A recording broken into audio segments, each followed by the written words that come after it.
Chapter 2. Khorvaire Gazeteer. Just 1 century ago, the kingdom of Galifar spanned most of Khorvaire. Of course, we never tamed the lands beyond the Greywall Mountains or the jungles of the east. Nevertheless, it was impressive, this kingdom of humanities. Now I look at the map of Khorvaire with a touch of despair. Galifar lies shattered, the 5 nations irreparably divided. So many new realms claim sovereignty, kingdoms of elves and goblins. And what of this nation of monsters called Droaam? Can it last, or will another war fracture us further? Should I dwell on such things when the morning might simply consume us all? Gods, how I fear the future. Lyrian Das, Moorgrave historian. Most player characters begin their adventures on the continent of Khorvaire, as shown on the poster map included with this book, and on Map 2.1. Although humans make up the majority of the population in the nations of Khorvaire, the continent is home to a wide range of peoples and cultures. Once largely unified under the Kingdom of Galifar, today Khorvaire is split into many nations, some old, others newly born from the crucible of war. This chapter provides an overview of Khorvaire, a glimpse of the world that lies beyond it, and the predominant faiths of Eberron. Nations of Khorvaire. The following sections focus on what you need to know to create characters and NPC from Khorvaire. For general information about the Kingdom of Galifar, the 5 nations that arose from the kingdom's ashes, and the Treaty of Thronehold that helps keeps the peace between the nations of Khorvaire, see the introduction of this book. An excellent system of roads connects the central nations of Khorvaire, and travelers can always make their way by horse or coach. Major cities are linked by the lightning rail of House Orion, which allows one to avoid the perils and tedium of the roads. If speed is an issue, one can book passage on a House Lyrender airship. This is the fastest way to travel, but also the most expensive. This book's introduction has more information about these and other travel options. Aundair capital, Fairhaven. Hallmarks: cheese, education, fashion, grains, wine, wizardry. Fertile farmlands surround the grand cities of Aundair. The floating towers of Arcanix are the finest institute for mystical study in Khorvaire, and magic is deeply ingrained in Aundairian culture. The nation produces more magrites and wandslingers than any other in Khorvaire. From the nobles lounging in the towers of Fairhaven to the common folk working the vast vineyards of Bluevine, Aundairians value wit and wisdom. Aundairians prefer finesse to brute force and appreciate cunning wordplay and fine fashions. The sovereign host is the dominant faith of Aundair, with a particular devotion to Orion. However, the Silver Flame also maintains a devoted following, some might say overzealous. Although Aundair is a small nation, its arcane superiority allowed it retain its dominion during the last war. The people of Aundair know that knowledge is power, and they take pride in their nation's magical advancements. To ensure her nation's prosperity and dominance, Queen Orala Erwinarn instituted the Arcane Initiative, an aggressive series of programs intended to forward the development of mystical infrastructure and battle magic. Interesting things about Aundair. Arcanix is the most prestigious academy of magic in Khorvaire. Most of its sages specialize in ritual magic and abstract theory, and don't have the full powers of wizards. Magic permeates many aspects of Aundairian life, more so than other nations. A cleansing stone, see Chapter 5, graces every village, and you might encounter animated farming equipment in the fields. The Knights Arcane are an elite unit of Eldritch Knights, and the spies of the Royal Eyes of Aundair specialize in divination magic.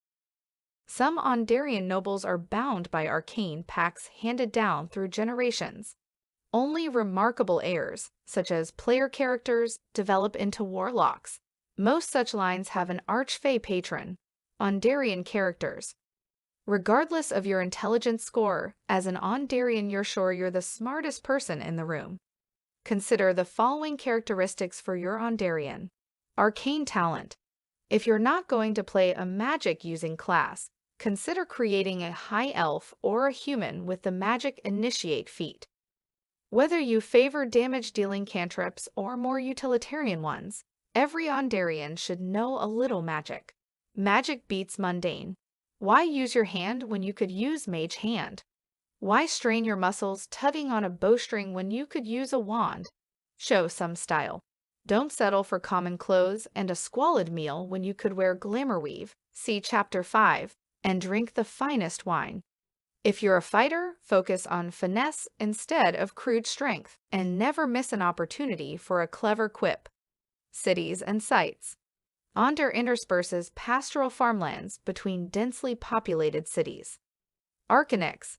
This farming village on Lake Galifar provides food for the nearby floating towers of wizardry that serve as home to Aundair's Arcane Congress, a cutting-edge research facility and the finest school of magic in Khorvaire.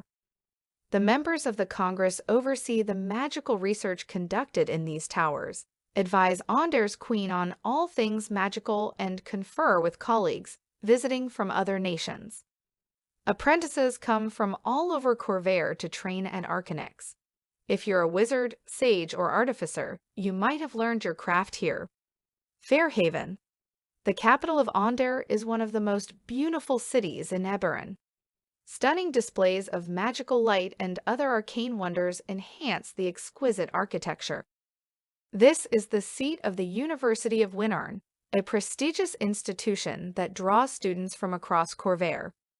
As a noble, entertainer, or sage, you might have your roots in the City of Lights. Passage. Located on the shores of Lake Galifar, the City of Passage is the heart of the Dragonmart House Orion. Resources include production and maintenance facilities for the Lightning Rail and the Orion caravans. If you have the Mark of Passage, odds are good you've spent time here. Stormhome.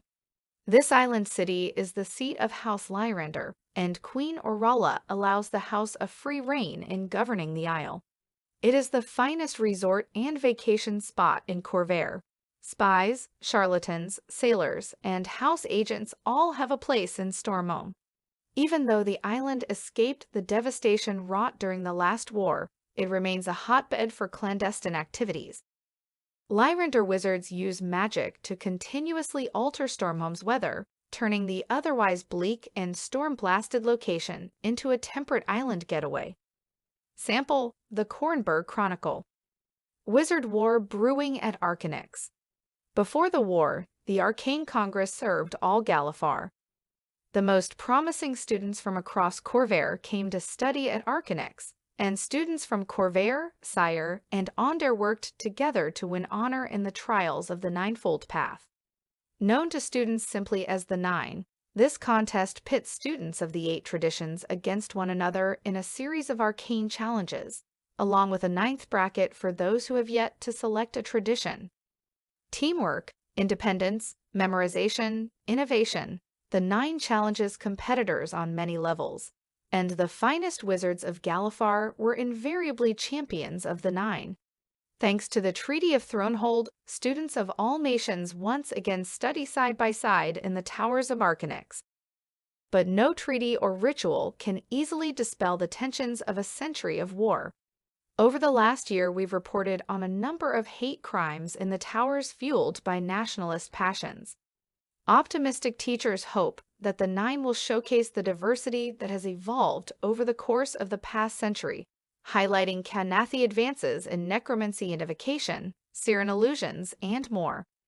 But privately, professors fear that the competitive aspect of the 9 will inflame nationalist tension.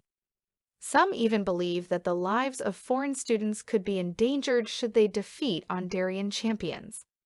Only time will tell if the 9 can bring us together as it once did, or if it will drive us further apart. Aftermath of the last war, Aundair and Thrane were bitter rivals during the last war. Thrane seized the ancient city of Thalios during the war and holds it to this day. Most of the people of Aundair remain furious about the occupation of Thalios, but the city has become a haven for Aundarians who revere the silver flame. The Eldeen Reaches seceded from Aundair halfway through the last war. The western farmers rebelled over high taxes and neglect, allying with the Druids of the Towering Wood. Aundair was forced to accept the sovereignty of the Reaches under the terms of the Treaty of Thronehold, but many Aundairians view it as a renegade nation. Extensive use of magic has repaired most of the damage to the cities of Aundair, but the countryside remains scarred by the war, especially along the border with Thrane. The Crying Fields are a region of farmlands permanently scarred by magic and haunted by restless spirits.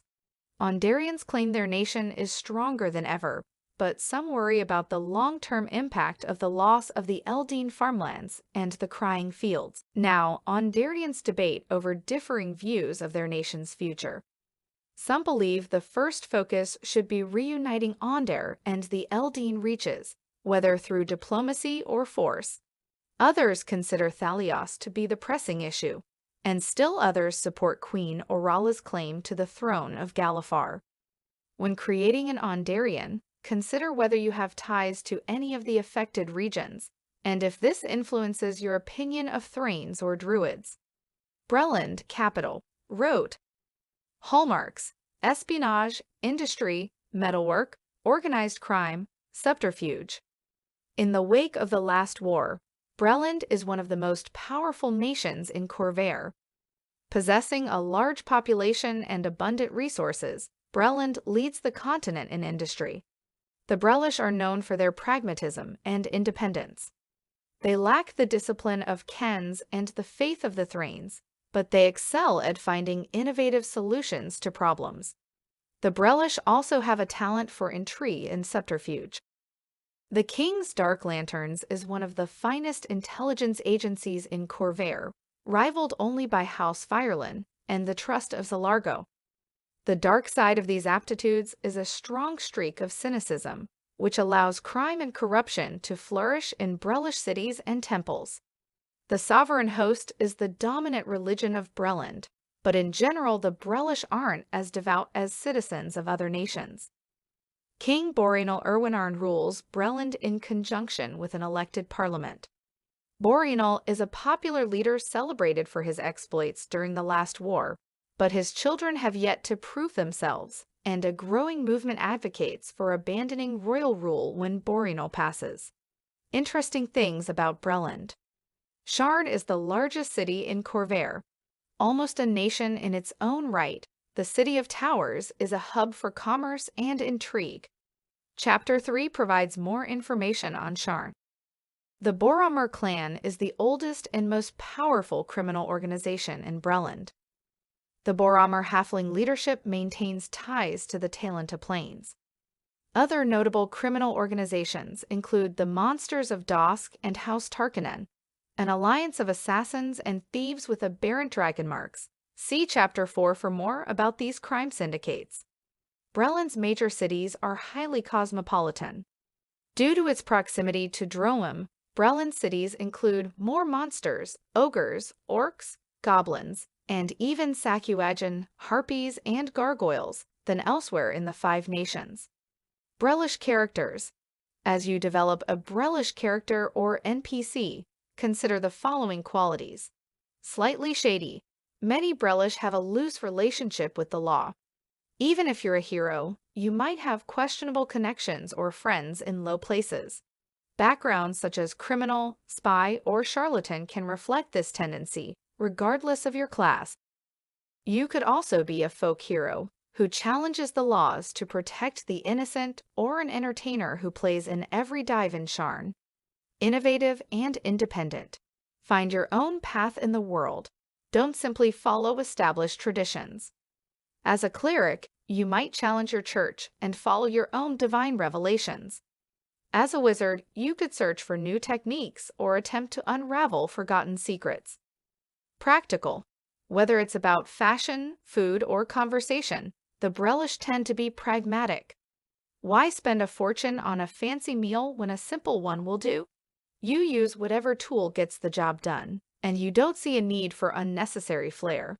Cities and sites. Beyond the magnificence of Sharn, Breland hosts a vast spectrum of other wonders. Argoth, the floating fortress of Breland. Argoth is one of the marvels of the last war. The product of House Karrnath ingenuity and Brelish industrial might, Argonth is the largest engine of war ever built. This moving city is home to thousands of soldiers. Currently, Argonth patrols the edge of the Mournland, but if tensions rise with Droaam or Darguun, the fortress can be deployed to reinforce a threatened border. As a Brelish soldier or spy, you might have served aboard Argonth for a time before some incident led you to become an adventurer. Black Pit, a massive chasm in the Blackgap Mountains. The Black Pit is over a mile across and descends beyond the limits of sight.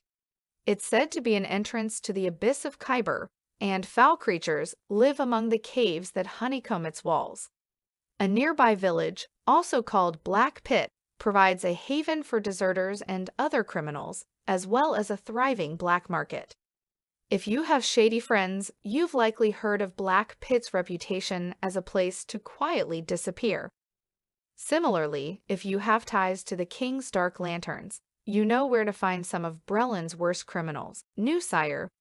What began as a refugee camp has evolved into a struggling town hosting thousands of Cyren refugees. Prince Orjev holds court in New Cyre, considering himself a king in exile. Though resources are scarce, New Cyre remains a symbol of hope for many refugees. It's also a last stop for those determined to explore the Mournland. Sharn. The City of Towers is described in Chapter 3.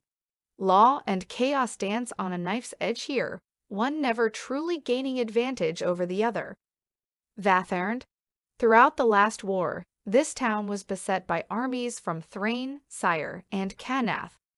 Vatharnd's residents still hold grudges against these close foreign neighbors. However, their attention of late has been focused on the Mournland.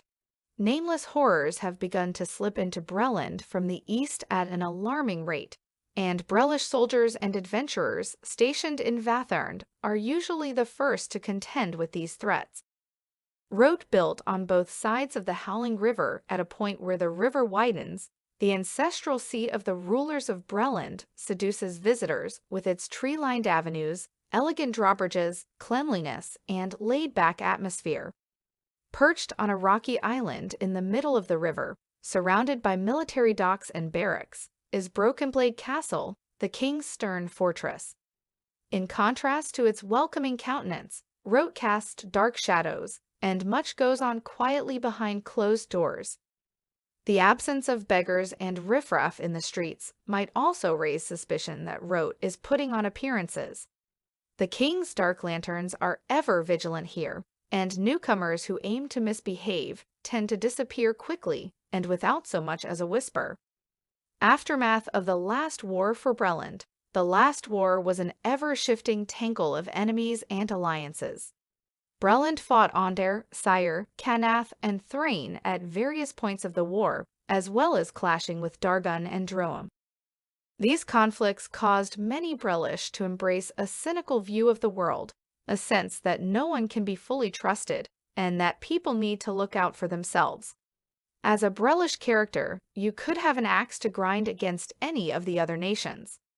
This is balanced against a strong belief in humanoid rights and dignity, convictions that motivated the Brelish to shelter more Cyren refugees than any other nation. The major cities of Breland host significant populations of refugees, both Cyrens and Brelish, from villages lost in the war. This has increased the overall level of poverty and desperation, and contributed to an increase in crime. The southern cities, including Rote and Sharn, suffered relatively little damage in the war, but northern Breland was hard hit. The city of Vatharnd is still repairing the damage from Thrane attacks, and many northern villages are either recovering or have simply been abandoned. Despite these struggles, the Brelish maintain a positive view of their future. The heart of Breland is as strong as it ever was, and the citizens believe that had the war continued, Breland would have triumphed. Sample: the Sharn Inquisitive. Winter Palace under siege. Although untouched by a century of war, the Winter Palace suffered an attack from an unexpected quarter, the people of Breland. The so-called Swords of Liberty have taken credit for a daring raid, that left the east wing of the palace in flames. No members of the Brelish royal family were in attendance during the attack. The Swords of Liberty call for the violent overthrow of the Wynarn monarchy, demanding that all power be invested in the Brelish parliament. Their manifesto draws on the speeches of Lord Rukan Urklarn, but Lord Rukan has condemned their action. No victory is possible when Brelish fight Brelish, he said and wrote. But I hope King Borinol can see that the time for change is upon us, and help us navigate a peaceful transition of power before any more innocents are hurt. Cyre, the Mournland. Capital, Metrol, destroyed. Previous hallmarks: art, artifice, jewelry, music, oratory, philosophy. Current hallmarks: destruction, ruins. Destroyed at the end of the last war, Cyre now exists only in the hearts of the refugees scattered across Khorvaire. Before the war, Cyre was the seat of the kings and queens of Galifar. The wealth of the kingdom flowed through Cyre, and it was a nexus for commerce and culture. By tradition, Cyre's princess Misthan had the rightful claim to the throne of Galifar. Cyrans take pride that they alone were in the right in the last war, but they unquestionably lost more to the war than any other nation. As a Cyran, you stand on the moral high ground, but that may offer little comfort. Cyrans like to say that their culture represented the best that Galifar had to offer, which is to say a little bit of everything. Cyrans value diversity and versatility, both in talents and thought. Cyre couldn't match Karrnath in martial discipline or Aundair in the arcane arts, but the flexibility of its forces reflected the nation's ideals. Although the sovereign host was the dominant faith of Cyre, the Silver Flame had a significant following. Many survivors question their faith in the wake of the morning, but some believe that their anguish at the loss of their homeland is a divine trial, prompting them to cling to their faith more than ever. Queen Danel Erwinarn was in Metrol on the day of mourning and is presumed dead. Her son, Prince Orge of Erwinarn, holds court in New Cyre, a massive refugee camp set up in Breland. Some refugees support Orgev and the dream of a restored Cyre, while others prefer to focus on the future instead of trying to reclaim the past. As a Cyran, you should decide whether you hold tight to your national identity or instead consider yourself to be an expatriate without a nation. Interesting things about Cyre, the Mournland. Cyre was the ancestral seat of the Dragonmart House Karrnath, the House of Making. The house maintained arcane workshops across Cyre. Who knows what treasures wait in Karrnath vaults for those who brave the dangers of the Mournland? While not as flamboyant as Aundairians, Cyran fashions involved bright colors and glamour weave, see Chapter 5. Some Cyrans have made a point of continuing this custom. Others wear clothing cut in the Cyran style, but entirely in black. This has become known as mourning wear. Stories say communities of Warforged live in the Mournland, including the insurgent called the Lord of Blades. Cyran characters. When creating a character from Cyre, consider the following questions. What have you lost? Did you lose wealth or status? Did you have family or loved ones killed in the morning? Did you lose something you could one day recover from the Mournland, arcane research, an heirloom artifact, or a precious family relic? Consider the impact the disaster has on your background. As a Cyran noble or soldier, your estates have been lost and your army scattered, but you still have the respect of your comrades or peers. What do you hold on to? Do you have a trinket that embodies Cyre for you? Is your wand or weapon an heirloom of your family? As an entertainer or guild artisan, do you preserve a particular Cyran tradition?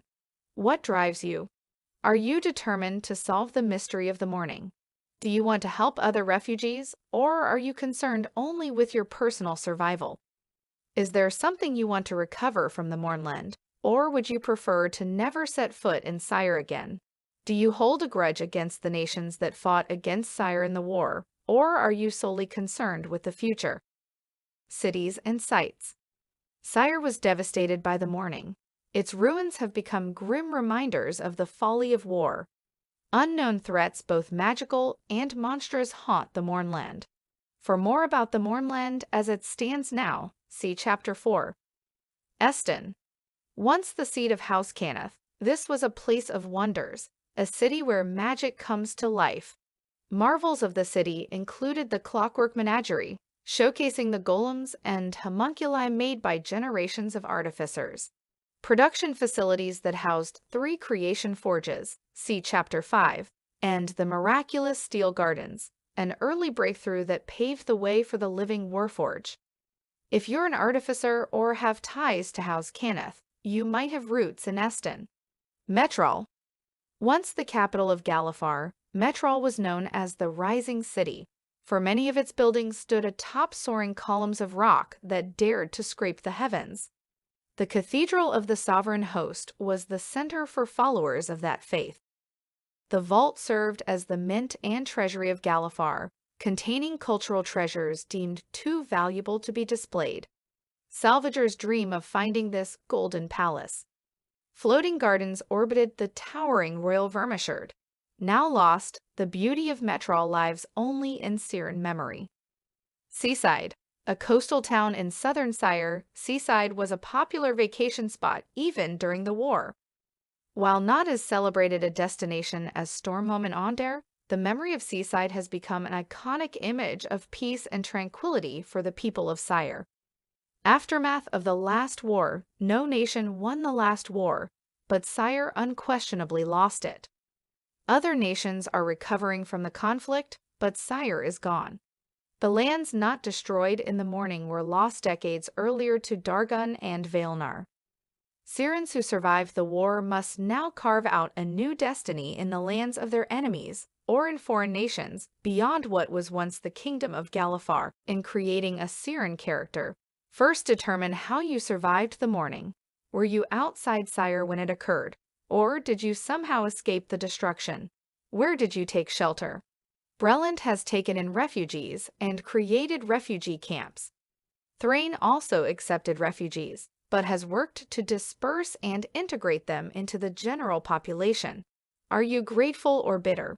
Do you have family or friends in refugee camps, or are you a lone survivor?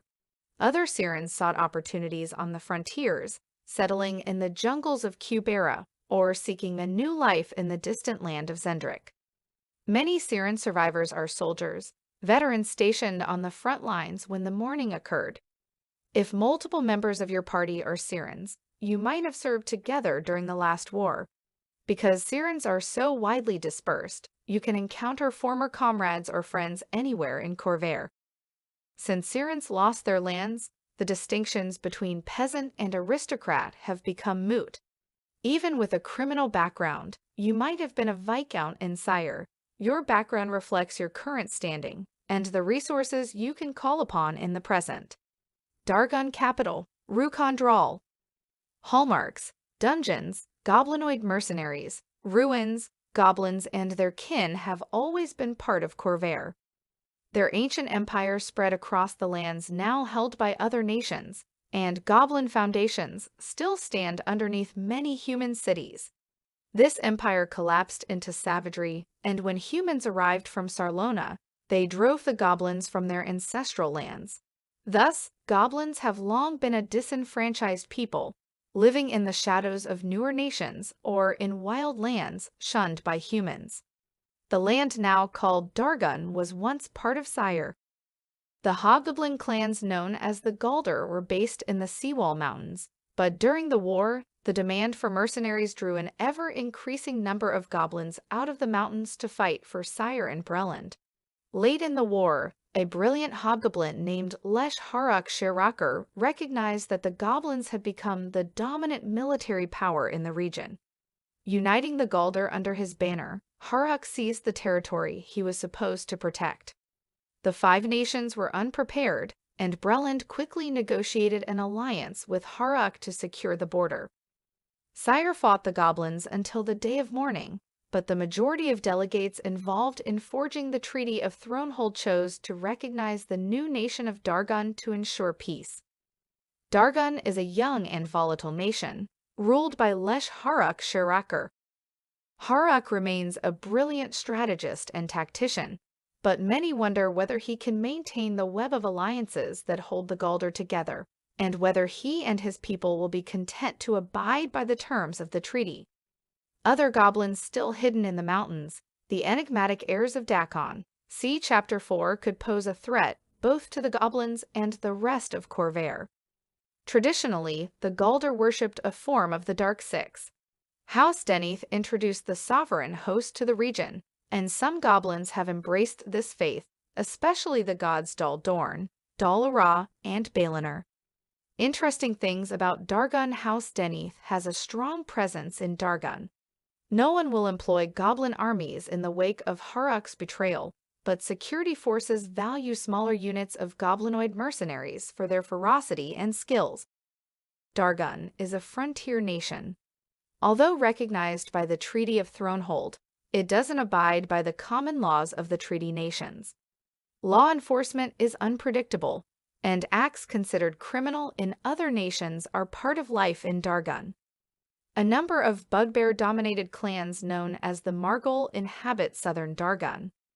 Some of the Margol refuse to acknowledge the authority of the Gauldur hobgoblins. These clans are especially dangerous and violent. Lhazaar united the Gauldur clans and seized control of Darguun nearly 3 decades ago. If you are a non-goblin from this land, you may have been born in captivity. Were you forced into bondage, or did you adopt Dargol customs and earn a place in their society? Dargol characters. Darguun is a logical point of origin for goblin, hobgoblin, or bugbear characters. When creating a Gauldur character from Darguun, consider the following: constant struggle. Among the Gauldur, you must constantly prove your strength and skill to gain and hold the respect of your kin. Gauldur rarely kill in a casual battle. You might fight to prove a point, but kill only when you must. Loyal to your clan. Challenge your peers as you like in times of peace, but when blades unsheath for war, you stand by your clan, or those allies you have bonded with, until death. This loyalty doesn't extend to warriors of other Gauldur clans. Mutt and Acha.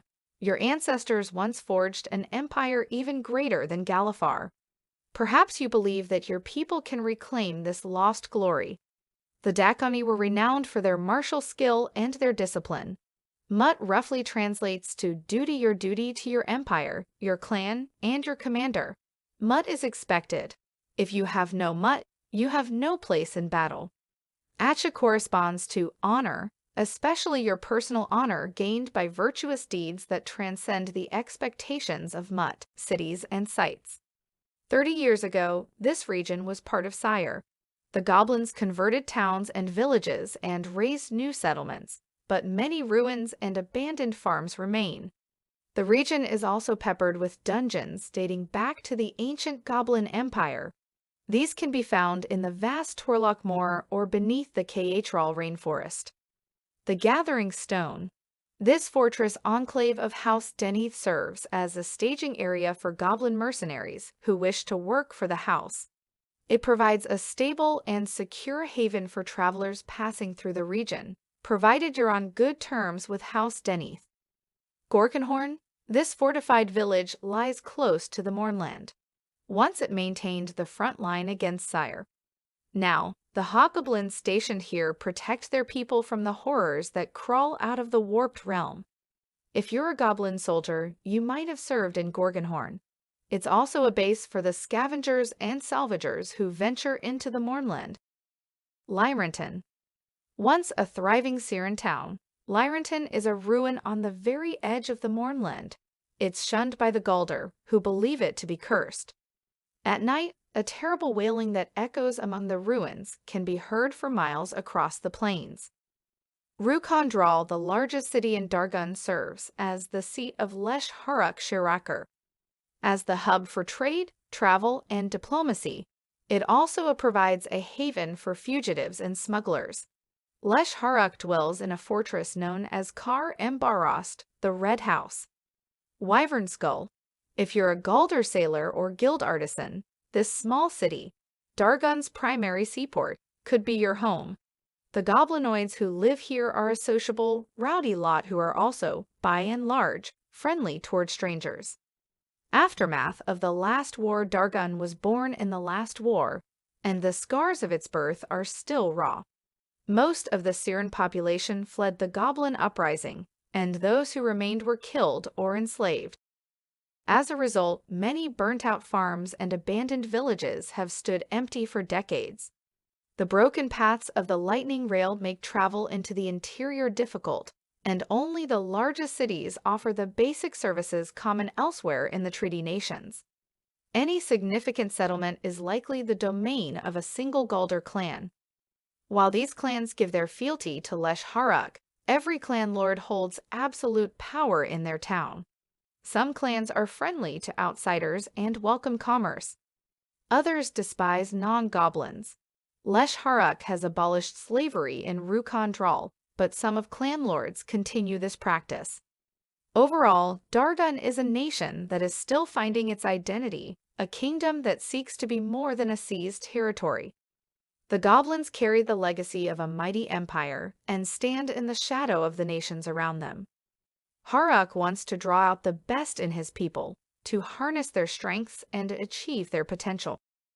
The rest of Khorvaire waits to see if the Galdor have the will to remain a nation, and if Darguun can survive when Haruk passes away. Demon Wastes. Capital: none hallmarks. Fiends. Pestilence. Rivers of lava cut across plains of black sand and volcanic glass. The only vegetation consists of blood-red moss and a thick layer of shimmering slime. A jagged rock formation might be a piece of an ancient wall if you stretch your imagination. Tens of thousands of years ago, fiends ruled Khorvaire. The Demon Wastes held the seat of power for some of the mightiest archfiends, home to cities of Rakshasas and demons. Most of these foul entities perished or fled long ago, but a few still linger in this place, even as new ones crawl up from the depths of Cyre. A handful of primordial ruins sustained by dark magic dot the bleak landscape, ruins that may still be home to fiends and their treasures. The Stone Cage, Shadow Crags, and Iceworn Mountains separate the Demon Wastes from the Eldeen Reaches. A series of canyons, known as the Labyrinth, further separate the Demon Wastes from the rest of Khorvaire. Due to ancient warding magic, any creature that wishes to leave must do so through the labyrinth. These passes are guarded by the Goshkala, tribes of orcs sworn to contain the evils of the wastes. Beyond the labyrinth, the mortal inhabitants of the Demon Wastes include a brutal people known as the Carrion tribes. Each tribe is devoted to an archfiend, and they engage in endless battles against the Goshkala and the other Carrion tribes. If you're creating a character from the Demon Wastes, you're likely associated with either the Goshkala or one of the Carrion tribes. Interesting things about the Demon Wastes. A variety of fiends inhabit the wastes, including devils, rakshasas, and demons. These creatures are spawned by Cyre, not the outer planes. The Demon Wastes are riddled with portals to abyssal demiplanes, unearthly realms populated by fiends and other horrors. These inner realms include vast and twisted forests, living oceans, realms of rusted iron, and stranger places. Goshkala characters. The Goshkala are primarily orcs, but their numbers include a few half-orcs and members of other races. They devote their lives to guarding the labyrinth and containing the evils of the wastes. When creating a Goshkala character, consider the following. The Binding Flame. The Goshkala worship Kalak Shash, the Binding Flame. Fundamentally the same religion as the Silver Flame, Kalak Shash is a harsh faith that requires all able-bodied folk to fight in the endless war against the forces of darkness. Sacred Champions. As a Goshkala, you are a champion of the Binding Flame. A paladin sworn to the Oath of Vengeance, a barbarian on the path of the Zealot, found in Xanathar's Guide to Everything, and a cleric of the Light or War Domain all represent a logical path for a Goshkala character. Outlander and Hermit are appropriate backgrounds, reflecting your harsh upbringing or religious devotion. Carrion Tribes. The Carrion tribes descend from explorers and refugees, twisted by the evil in this realm. Explorers usually encounter these savage folk as enemies, but occasionally a hero emerges from the shadows. When creating a character from the Carrion tribes, consider the following. Sworn to an overlord. Your tribe is devoted to an archfiend. This can serve as the roots of a warlock's pact or the inspiration for a barbarian's rage. Are you still loyal to your Dark Lord, or did you break free from its influence? Either way, work with the DM to develop the details of your overlord. Child of a savage land, you were born into a lawless realm where violence was the only constant. How have you adapted to life on the other side of the labyrinth? Are you superstitious, refusing to adapt to this new world, or are you doing your best to learn the ways of this strange realm? Why did you leave? You began your life as a servant of darkness. Have you embraced the light? Are you fighting the servants of your former master? Or are you a pawn in a conflict between overlords? You might serve an evil force, but the cultists you fight serve even darker powers. Cities and sites. Settlements are few and far between in the demon wastes. The Carrion tribes are semi-nomadic, assembling camps in the crumbling ruins of long-forgotten cities, built by demons in the first days of the world. Ashtakala legends say that a single city of fiends remains intact. Stories describe Ashtakala as a city of basalt and brass, filled with rakshasas and demons. If it exists, it is shielded by powerful wards. Who knows what ancient artifacts and treasures it might contain? Blood Crescent. House Thrashk established this tiny port at the end of the last war. The house hopes to gain access to the Dragonshire deposits buried in the wastes. To date, it has survived the Carrion tribes and the Malfic horrors of the wastes, but few believe it will last. Desolate. Known at various times as Greenholt, Newholt, or Chimer's Folly, this outpost has served as an Aundarian settlement, a Thrane hermitage, and an outpost of House Lyrander. It's fallen 3 times, and no one knows exactly how. Each time, its inhabitants have vanished in a single night, leaving all their possessions behind. Today, it's known as Desolate, and it awaits the next band of settlers willing to stake their claim. Droaam. Capital, the Great Crag. Hallmarks, Baishk or monstrous mercenaries. Droaam is a nation of monsters ruled by the daughters of Sorakel. Each of these 3 hags is a legend in her own right, the subjects of tales used to frighten children. 11 years ago, they seized the lands west of the Greywall Mountains and founded the nation of Droaam.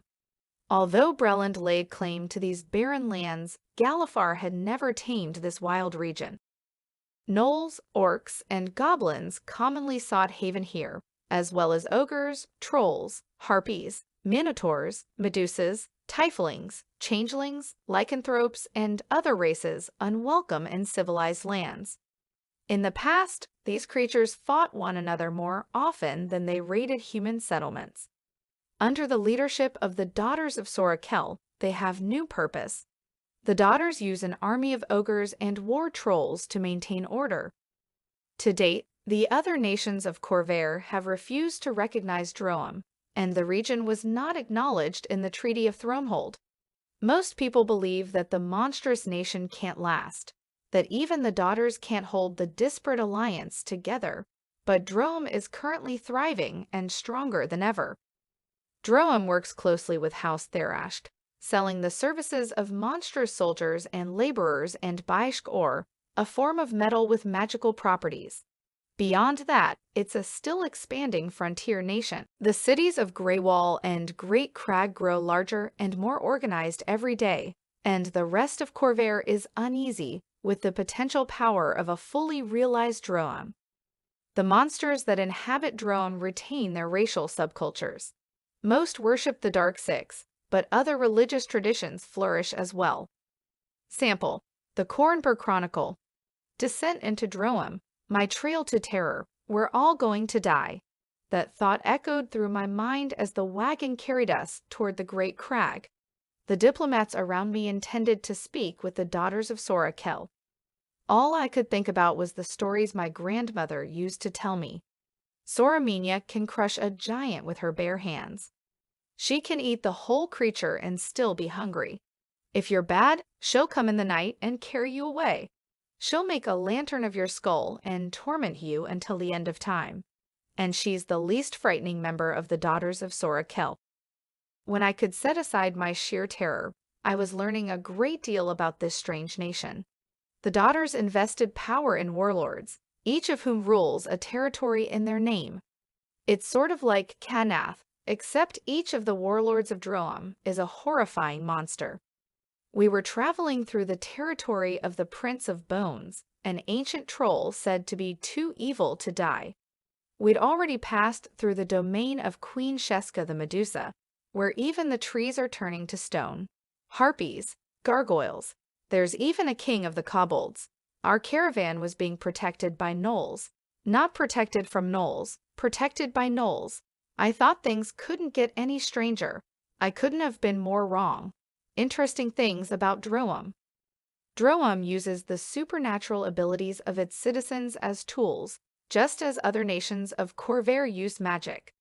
The Daughters of Sorakel keep their people fed with troll sausage and use harpies' song to quell brawls.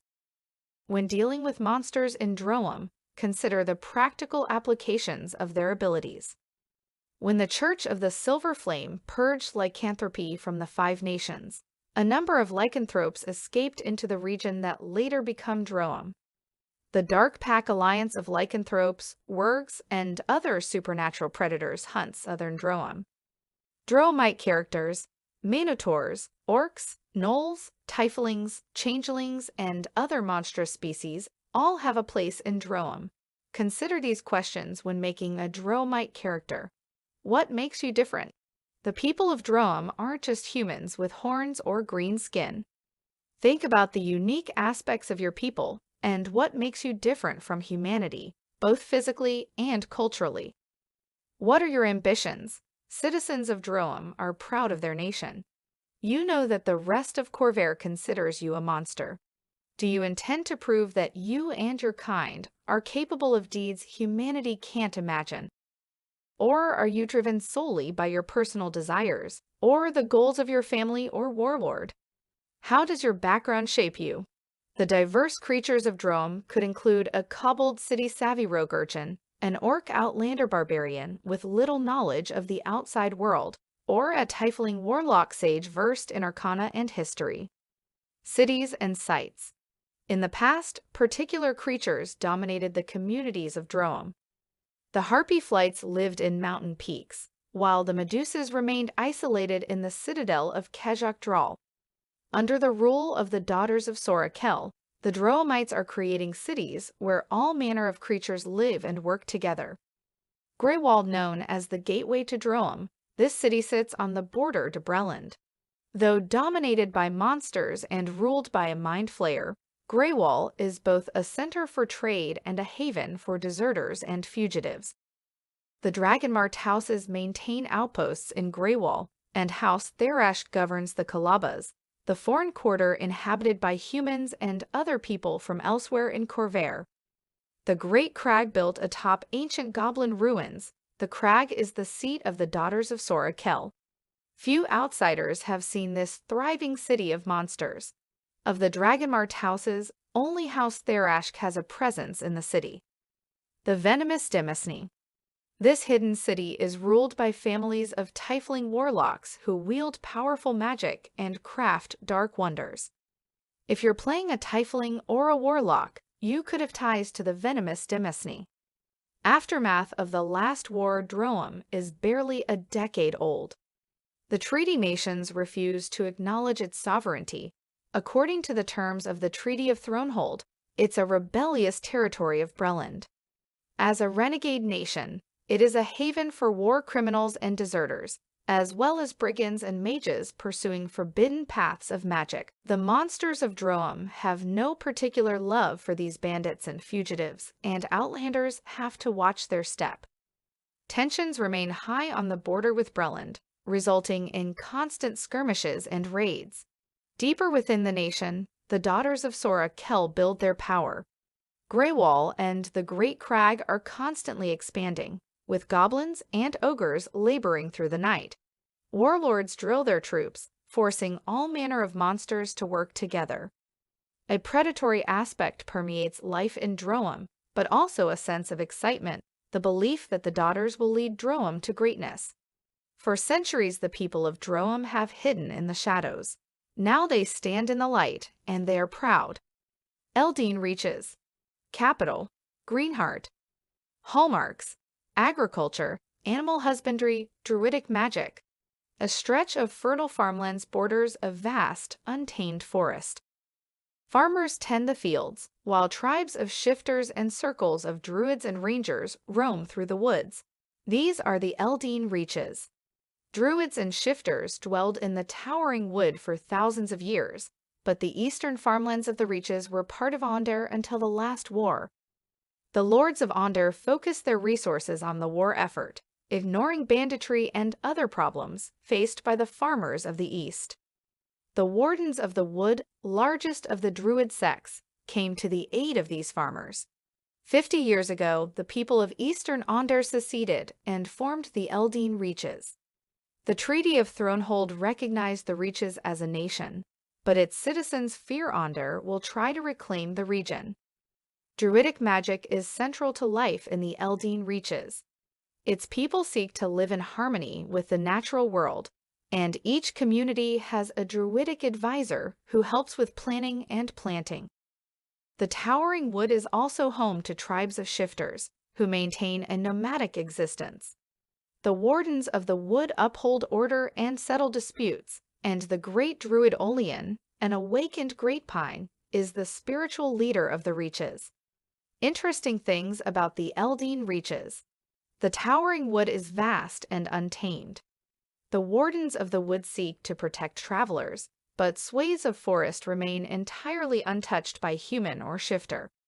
Such areas could hold giant beasts never seen in the outside world, or relics from a previous age, artifacts or ruins created by demons or the terrifying Daelka. The Fae have a strong presence in the towering wood. Even outside the Fae stronghold of the Twilight Demesne, manifest zones tied to the Lanis, see Chapter 4, allow passage between worlds.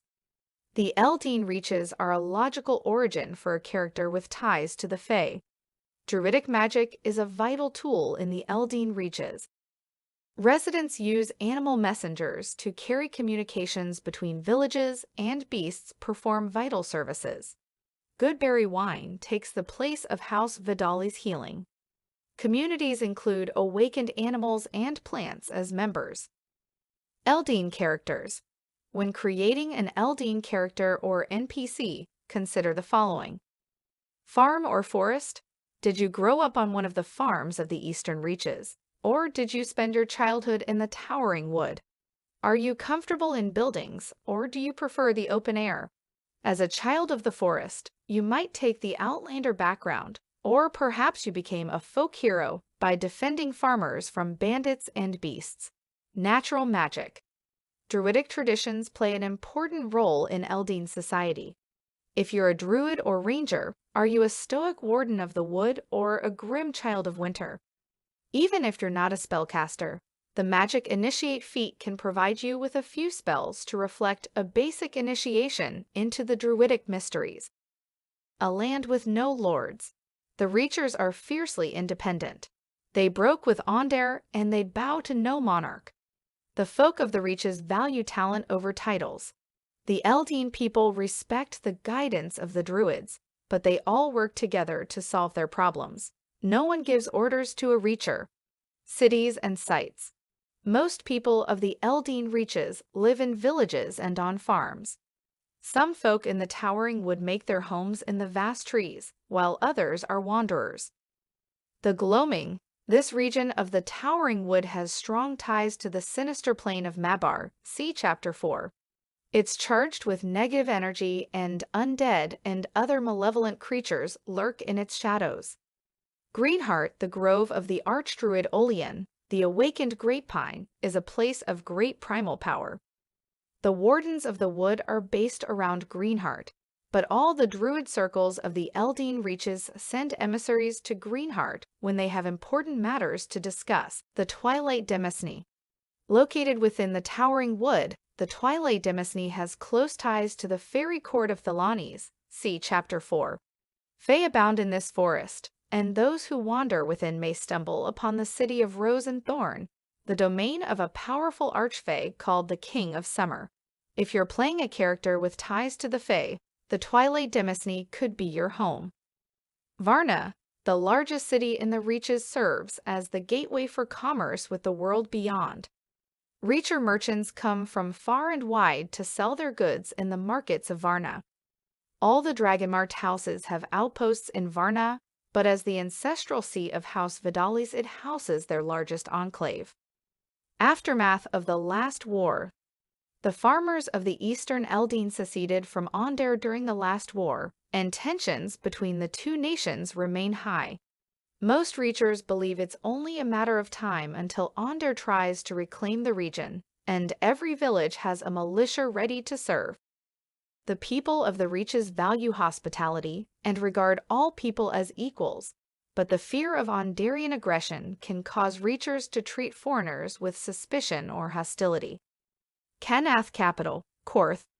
Hallmarks: ale, dairy, glass, livestock, lumber, martial discipline, paper, textiles, undead.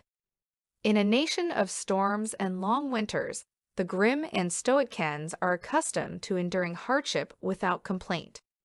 First and foremost, Karrnath is known for its military tradition. Strength, strategy, and discipline are the core values of Karrnath. Karrnath soldiers might be the finest in Khorvaire, but they lack the magical support of Aundair or Thrane, which evened the odds during the last war. Nonetheless, Kens are proud of their martial history, and most are convinced that they would have eventually won the last war. Karrnath suffered a series of severe food shortages and plagues early in the last war. As a result, the king embraced the blood of Val as the national religion. The priests of this faith bolstered Karrnath's forces with undead. The current king, Caius Erwinarn, broke ties with the blood of Val and has stopped creating new undead, but Karrnath still has a significant number of skeletons and zombies in service. Many Kens still believe in the blood of Val and approve of the use of undead, but just as many feel that this practice disgraces Karrnath's proud military history, and that the necromancers might have been responsible for the famines and plagues. Interesting things about Karrnath. Rekenmark Academy is the premier military institute in Khorvaire. Prior to the last war, all of Galafar's officers trained at Rekenmark. The sovereign host has regained its place as the dominant religion of Karrnath, but the blood of Val retains a strong following. Communities that practice the faith still use skeletons and zombies as guards or laborers. The laws of Karrnath are harsher than those in other treaty nations, approaching a state of martial law. Sample: the Kornberg Chronicle. In the thrall of the Vampire King, Caius Erwinarn emerged from the shadows like a villain in one of Kessler's plays. His guardians kept him hidden during his youth, while his aunt Morana served as the regent of Karrnath. So it was a surprise to many when he burst forth to claim his crown and his power, all the more so because of his uncanny resemblance to Caius I, the ruler who plunged Karrnath into the last war and instituted the brutal system of laws that bears his name. Given the circumstances of Caius Roman III's ascension, it's hardly surprising that the new king would face challenges from the proud warlords of Karrnath. Some questioned his lineage and his ability to command. But the most unusual challenge came from the warlord Dragothol. Was Caius Roman III actually alive? Caius I had elevated the blood of Val in Karrnath and instituted the use of undead as weapons of war. Dragothol asserted that Caius Roman III was actually Caius I, a vampiric monster seeking to drain the lifeblood of Karrnath itself. This was a serious accusation. The undead have no rights under the Code of Galifar and cannot inherit titles or lands. Thol's challenge spread like wildfire, only to be crushed when Caius Roman III met the warlords under the midday sun and cut his palm to show his freely flowing blood. This should have been the end of it, but the tale of the Vampire King has proven surprisingly resilient. Some say that the king developed special enchantments to avoid the effects of sunlight. Others say that he relies on changeling impersonators to take his place in the daylight. As for Dragothul, he refused to stand down when Caius Armand III pushed for peace and the Treaty of Thronehold. He fled to the city of Stormreach in Zendrick with a small band of followers, and he continues to rally support against the monster that sits on our throne. Karrnathi characters. Kens are somber folk and disapprove of extravagance or excessive shows of emotion. As you develop a Karrnathi character or NPC, consider the following. Military service. Kens have a strong tradition of military service, making soldier or sailor appropriate backgrounds for any character. Criminals and charlatans have a difficult time evading the harsh laws of Karrnath. The martial adept feat can give a character a strong sense of military experience. Martial tradition. Karrnathi tradition emphasizes teamwork, focus, and force, and melee warriors prefer heavy armor and weapons. Fighters favor the champion and battle master martial archetypes, and Karrnathi wizards choose the school of evocation or necromancy as their arcane tradition. The dead. Undead soldiers have served in Karrnath's armies for decades. How do you feel about the undead? Are you a follower of the Blood of Vol who considers the undead to be a practical tool? Do you have a relative or friend currently serving? Or do you despise the Blood of Vol and the use of necromancy? Cities and sites. Sturdy walls surround Karrnathi communities, and even the smallest village maintains a capable militia. Atcher. Known as the City of Night, Atcher is the stronghold of the Blood of Vol in Karrnath. During the war, this was the center for the production of undead, and massive catacombs below the city hold legions of Karrnath's undead soldiers in case they are needed again. Fort Bones. Fortresses such as this one dot the hilltops of Karrnath, watching for signs of enemy encroachment even since the last war has ended.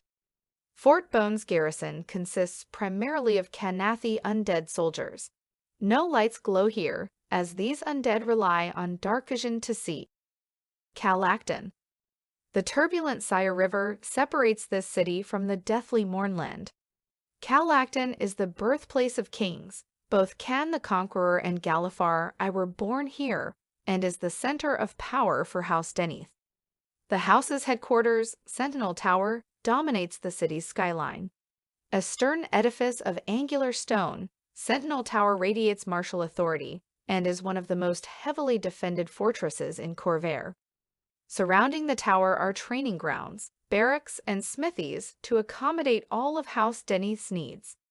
Sentinel Tower serves as the headquarters of the famed Sentinel Marshals, though most of them are abroad. Korth, the capital of Karrnath, is a city fortress on the edge of the Nightwood, and the seat of King Caius Armand III. Its walls and towers bristle with the weapons of war, and military marches through the city help bolster the spirits of the Khans as well as intimidate foreign diplomats. The Nightwood, this massive forest has close ties to the plain of Mabbar.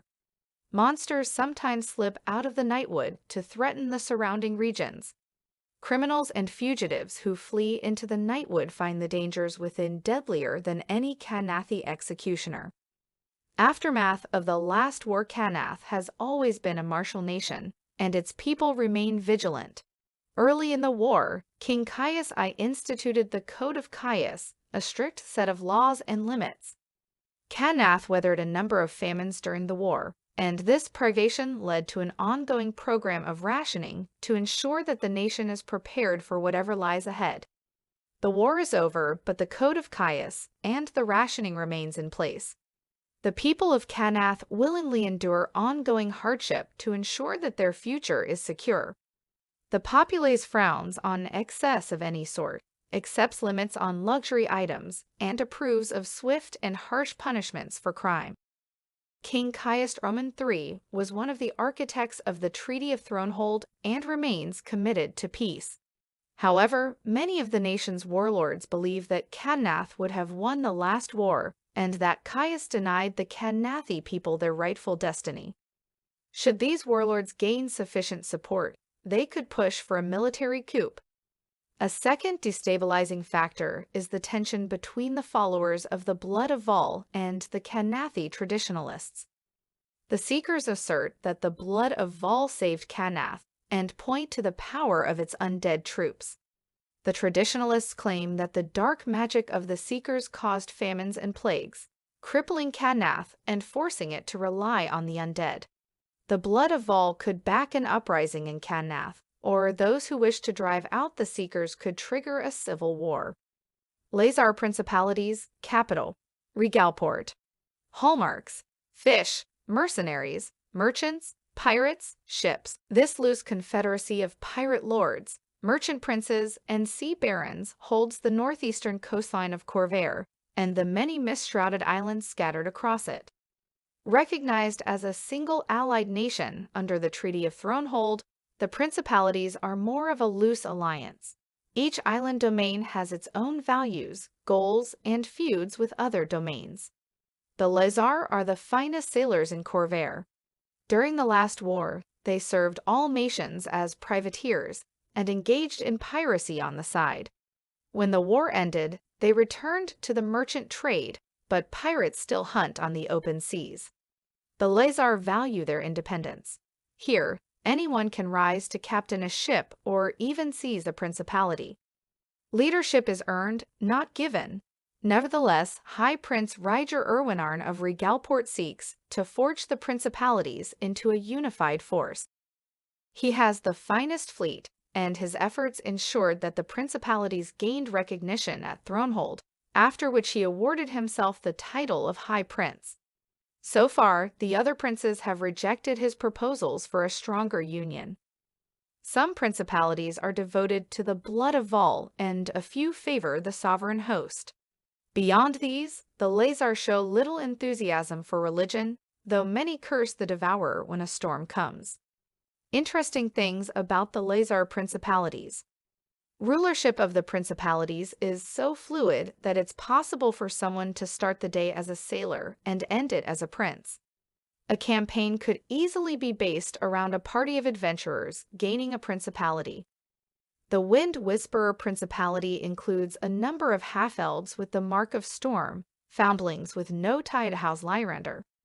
The Wind Whisperers want to obtain airships by any means necessary. The Lhazaar Principalities have the largest changeling population in Khorvaire. Many of them congregate in the Grey Tide, a domain founded by changelings. Lhazaar characters. As you develop a Lhazaar character or NPC, consider the following. Seafarers and swashbucklers. Most Lhazaar spend more time at sea than they do on land. Sailor is an appropriate background for any Lhazaar, but you can ask your DM if you can switch a tool proficiency for vehicles, water proficiency. Lhazaar are flamboyant people with little concern for the law, so charlatan, entertainer, and folk hero are all appropriate backgrounds. Local customs. Each principality has its own martial traditions, fashions, and slang. Think about how your choices reflect your principality and work with your DM to develop one that fits your character. Big dreams. Whatever their circumstances, the people of the principalities always look to the future. What do you want? To find a forgotten treasure hoard, to command your own ship, to take your place as a prince. Think big and chase your dreams. Cities and sites. Among the myriad ports and pirate redoubts of the Lhazaar Principalities are ancient ruins from forgotten civilizations that predate even the Dakoni Empire, as well as tombs built by wealthy pirates and sea lords to house their treasures and earthly remains. Presented below are a handful of the most widely known, if hard-to-find places in the principalities. Thronehold. This island prison is said to be inescapable. Maintained by House Karrnath, Thronehold houses a host of infamous criminals and political prisoners. Its vaults also hold some of the greatest treasures of House Karrnath. Port Verge. Port Verge is the royal port of the Direshark Principality. Prince Khorvaire yearns to expand Verge and overshadow Regalport, and he is always looking for capable adventurers and allies. The blood of Vol has a strong presence in Port Verge, and Culberkin recently allowed House Lyrender to establish an enclave there. But Culberkin's thirst for glory may lead him to foolish bargains. Regalport, the seat of the High Prince Ryger and the Sea Dragon Principality. Regalport is the grandest city in the Principalities. The Patriarch of House Thrane resides in Regalport, and House Galanda has a significant outpost here. The Pirate Exchange is the largest market east of the Ironroot Mountains. Trebas Sanara. It's said that the legendary pirate Queen Lhazaar made her home on Trebas Sanara, and that this island holds the treasures and tombs of generations of sea lords. However, the island hasn't been seen in over 500 years. Many Lhazaar sailors have devoted their lives to finding the legendary Lost Isle. Aftermath of the Last War. During the Last War, the Lhazaar served as privateers and pirates. Outsiders wonder if the principalities can adapt to peace, or if their thirst for gold and adventure will lead their subjects to ruin. Most of the princes are content with their domains, but ambitious rulers, such as Prince Ryger of Regalport and Prince Culberkin of Port Verge, could shatter the status quo. Culberkin seeks to expand his personal power, while Ryger wants to forge a stronger unified nation. Both pursue dangerous alliances in their campaigns. In addition to agreements with the Dragonmarked houses, rumors abound of bargains with dragons, fiends, and the distant empire of Redra. Will the dreams of these princes lead to a new war? Mror Holds capital. Krona Peak. Hallmarks: banking, dwarves, metalwork, mining, precious and non-precious metals. When humanity first came to Khorvaire, they found the dwarven clans of the Mror Holds locked in endless feuds. This division kept the clans from uniting against the new arrivals, and the dwarves were forced to swear fealty to Karrnath and Galifar. Over the centuries, they turned their energies to harnessing the astonishing natural resources of their mountain home. The dwarves were then reborn as merchant lords. In the early days of the Last War, Mror miners made an astonishing discovery: the ruins of an ancient dwarven empire, vast halls deep within the Ironroot Mountains. Explorers uncovered mines still brimming with jewels and precious ores and vaults filled with riches and powerful artifacts. The Mror restored these ancient fortresses and worked to reclaim the secrets of their ancestors.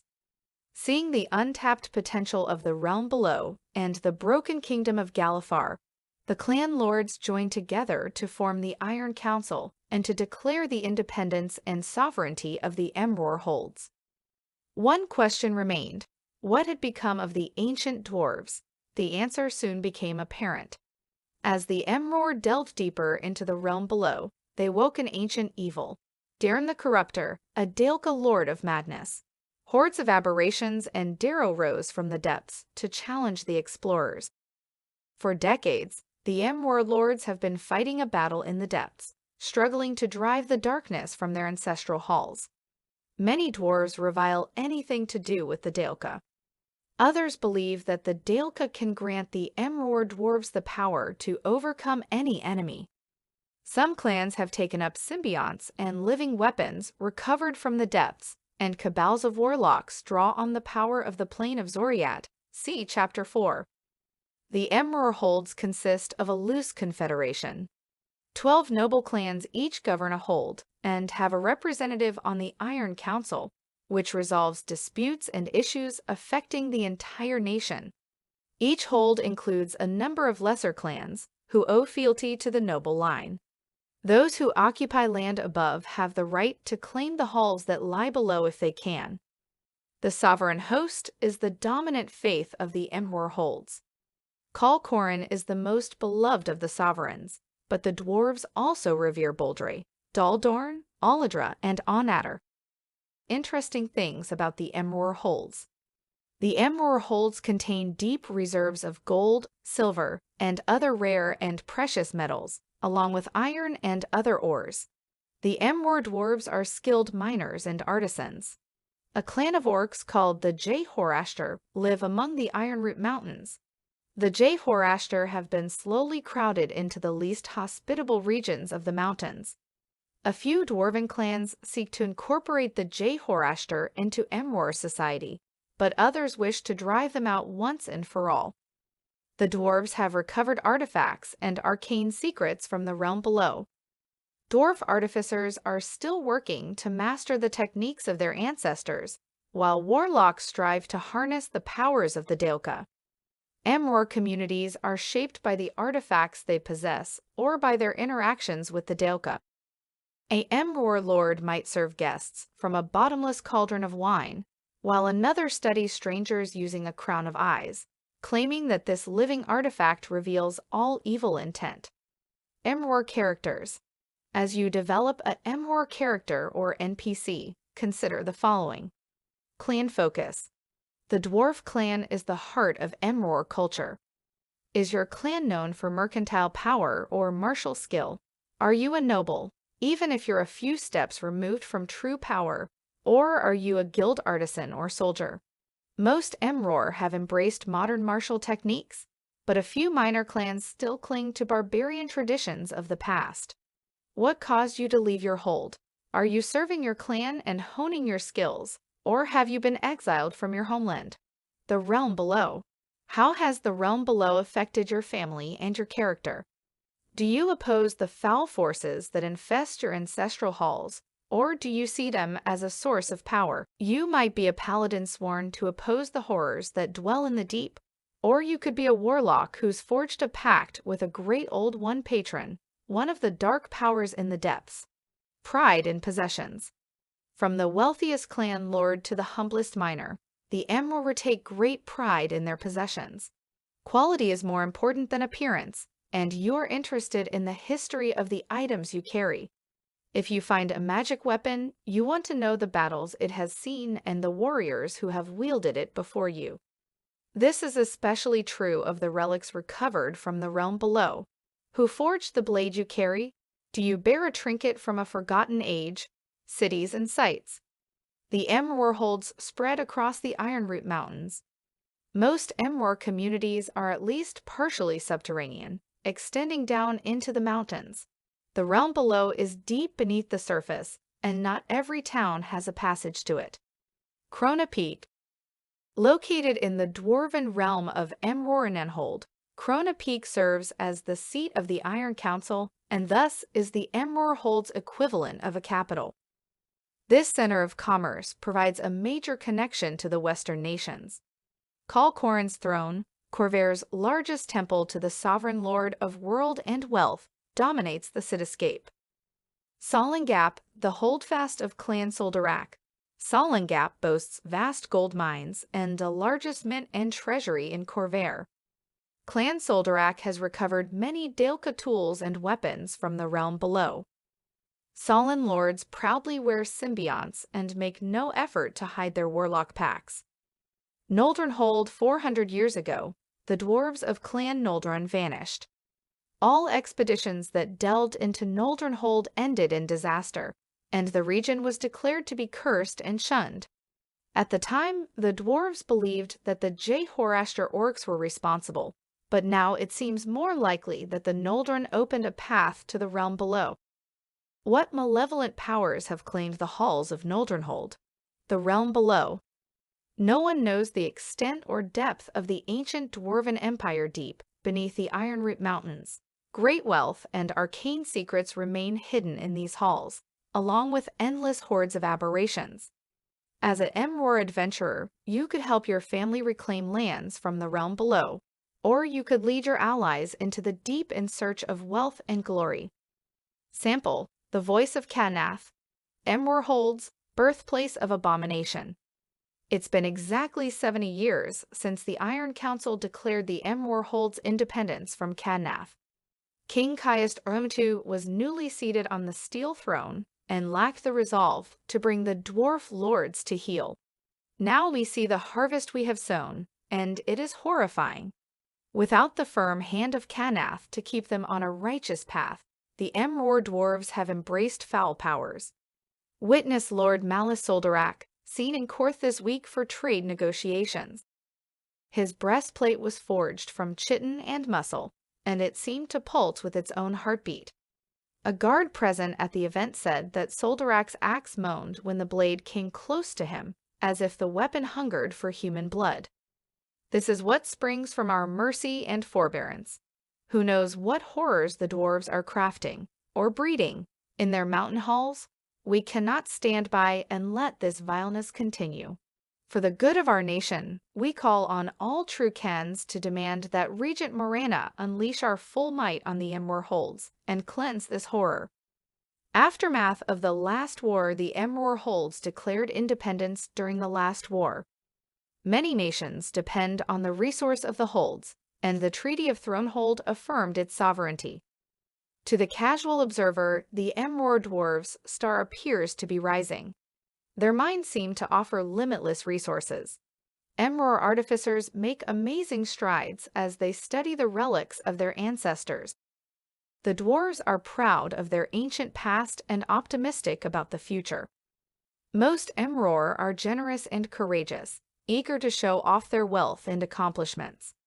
Those who dig deeper realize that this prosperity is built on an unstable foundation. The last war may be over, but the war against the Daelka has barely begun. The clan lords hold their reclaimed halls in the realm below, but no one knows the full extent of the power of the Daelka. A renewed assault could come at any time, whether it's a force of monsters boiling up from below or a creeping madness that infects the weak-willed. The dwarves are also divided by their attitude toward the aberrations. Some of the clans, notably Soldarak, embrace symbionts and other Daelka gifts. Some even experiment with flesh-warping techniques and create their own monsters. Others, notably Clan Mroranan, avoid contact with the aberrations. Such dwarves treasure the relics of their ancestors, but despise those who use symbionts or form pacts with the darkness. Long ago, the dwarves engaged in vicious feuds that kept them from uniting as a nation. This new divide could reignite those rivalries, leading to a civil war on the surface, even as evil gains strength in the depths. Khorvaire capital, New Throne. Hallmarks, Eberron dragonshards, rare herbs. Khorvaire is a young nation on the edge of Khorvaire, an untamed frontier filled with danger and opportunity. During the Golden Age of Galifar, few humans bothered to cross the Endworld Mountains to explore the vast jungle beyond. When the last war broke out, a fleet of settlers came to Khorvaire in search of a new home far from the war. As this settlement expanded, the settlers discovered massive deposits of Eberron dragonshards, see Chapter 5. Over the past decade, a wave of prospectors, wandslingers, refugees, and fortune seekers have descended on Khorvaire, along with brigands, deserters from the war, and all manner of criminals and opportunists. To their surprise, Khorvaire was already home to a number of ancient civilizations humans know nothing about. The lizard folk of the Cold Sun Federation, the Dragonborn of Karrnath, and the Confederacy of the Poison Dusk Lizard folk. Most settlers refer to them collectively as Scales. King Sebast's Urkislan of New Throne has established a treaty with the Cold Sun Federation, but communication has been difficult and prospectors rarely abide by the terms of the treaty. Interesting things about Khorvaire is one of the richest sources of Eberron dragonshards in Khorvaire, drawing waves of settlers and prospectors to this young and growing nation on the edge of civilization. Certain ruins in Khorvaire appear connected to the Age of Demons. The settlers know little of the history of this region, but the poison dusk lizard folk have ties to fiendish powers. House Tharashk has a strong presence in Khorvaire. Tharashk is the primary buyer of Eberron dragonshards and also runs large-scale mining operations here. Khorvairan characters. Khorvaire tempts explorers from the west with the prospects of wealth and new lands to conquer, mostly humans, but including members of all races found in Khorvaire. Settlers, Dragonborn, and Lizardfolk characters who originate here should consider the following. Settlers. Khorvaire is an excellent place to explore the traditional archetypes of the classic Western. As a paladin, you could be a lone sheriff seeking to protect your newly formed mining village. Your cleric could be the town preacher. As a sorcerer or bard with a criminal background, you could be a dashing wandslinger looking for trouble and gold. Renegades and regrets. Khorvaire promises a land of opportunity and a place where you can leave your past behind. Are you a deserter? Were you convicted of a crime you didn't commit? Are you fleeing from a broken heart? Khorvaire has also drawn Cyren refugees and newly freed Warforged, both seeking a home in the wild east. Lizard folk. The lizard folk's primitive culture blends druidic traditions with the beliefs of the Silver Flame. You might have been sent to study the Softskins, to learn about them, and potentially serve as an envoy for your people. Alternatively, you could be following a spiritual vision. Dragonborn. The Dragonborn live amid the remnants of ancient glory. They have a proud martial tradition, and a number of Dragonborn venture west in search of worthy challenges. If you follow this path, you might have served as a mercenary in the last war. Cities and sites.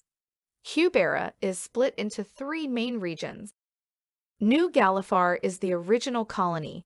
It has a feudal structure and holds to the laws of the Treaty of Thronehold. To the north, Hope is a collection of small mining towns.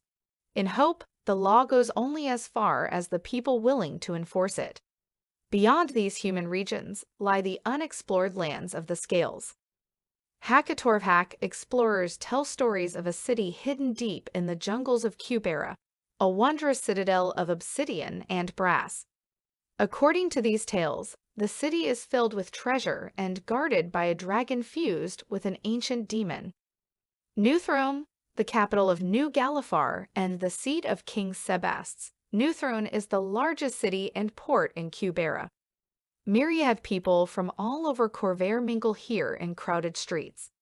Soldiers pay little heed to the rampant crime in these streets, viewing it instead as part of life in the port city. Weamwatch, a thriving prospecting town in Hope. Weamwatch was established by Cyren refugees, although far smaller than New Cyre and Breland. Its people are proud of what they have built. The independent community is led by Elder Nevelum, a veteran and evangelist of the Silver Flame. Nevelum's courage and passionate sermons help sustain the people of Weamwatch in difficult times. Aftermath of the last war. The influx of Cyren refugees promises to reshape Khorvaire. Most of the settlers are peaceful people searching for homes and opportunities, but some among them chose Khorvaire over refugee camps because they refused to accept charity from former enemies. These mourners rob and kill settlers from the nations that fought against Cyre. Hope also has its share of brigands and criminals, bandits who prey on House Therash convoys and settlers alike. The relationship between the settlers and the natives is another source of tension. Although King Sebasts forged a treaty with the Cold Sun Federation, the Prospectors of Hope regularly violate this treaty. The Poison Dusk Lizard folk are hostile to both the settlers and the Cold Sun Federation. Conflicts between settlers and Scales have escalated over the last 4 years, and many fear that worse is yet to come. Shadow Marches, capital, Zarashak, unofficial. Hallmarks, Eberron dragonsherds, herbs. When most people think of the Shadow Marches, they imagine a fetid backwater where illiterate humans mingle with orcs and other foul creatures, practicing strange rites by the light of the moons. While flawed, this vision isn't entirely inaccurate. The Shadow Marches are a desolate land of swamps and moors. The homeland of the orcs, the marches were scarred in the ancient conflict with the Daelka. The fiends left twisted creatures and aberrations in the swamps, and sowed seeds of madness that linger to this day. There are indeed moonlit rituals in the marches, some to honor the Daelka, others to maintain the wards that keep them trapped in Kyber. Humans came to the marches long ago, refugees fleeing a war in the distant land of Sarlona. Over time, the two cultures merged, forming the marches as they exist today. The marches had little contact with the kingdom of Galifar or the East until a few hundred years ago, when a House Civis expedition made 2 discoveries. The region contained valuable dragon shards, and a number of clans had manifested the dragon mark of finding. This led to the foundation of House Thrashed, as these clans joined together to master the economic potential of their mark and leverage their mineral wealth. The Shadow Marches aren't a nation. No one voice speaks for the clans and tribes, and most of the tribes have no interest in dealing with outsiders. House Thrashed is the largest faction in the region, and their city of Zarashak is the center for commerce. House Thrashed is the main point of contact between the Shadow Marches and the outside world. Thrashed aside, the region remains a collection of tribes and cultists following their ancient traditions in the shadows of the swamps. Interesting things about the Shadow Marches. The untamed Shadow Marches are filled with mysteries. Relics of the Daelker rest undisturbed in the depths of the swamps, along with foul monsters and druidic shrines. The Marches are the birthplace of the druidic tradition of the Gatekeepers. Long ago, this sect defeated the vile Daelka. Today, its last champions continue to protect Eberron from aberrations and other extraplanar threats. Even in defeat, the Daelka sowed seeds of madness in the Marches.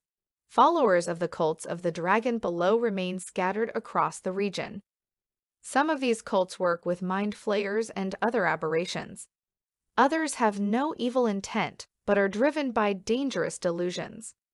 Marcher characters. As you develop a Marcher character or NPC, consider the following.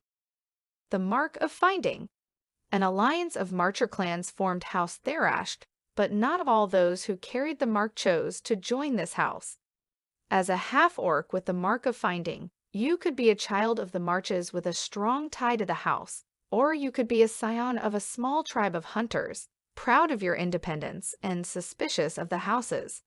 Your ties to the Marches might be distant because you were born to a family that left years ago. Do you want to rediscover your ancestral roots?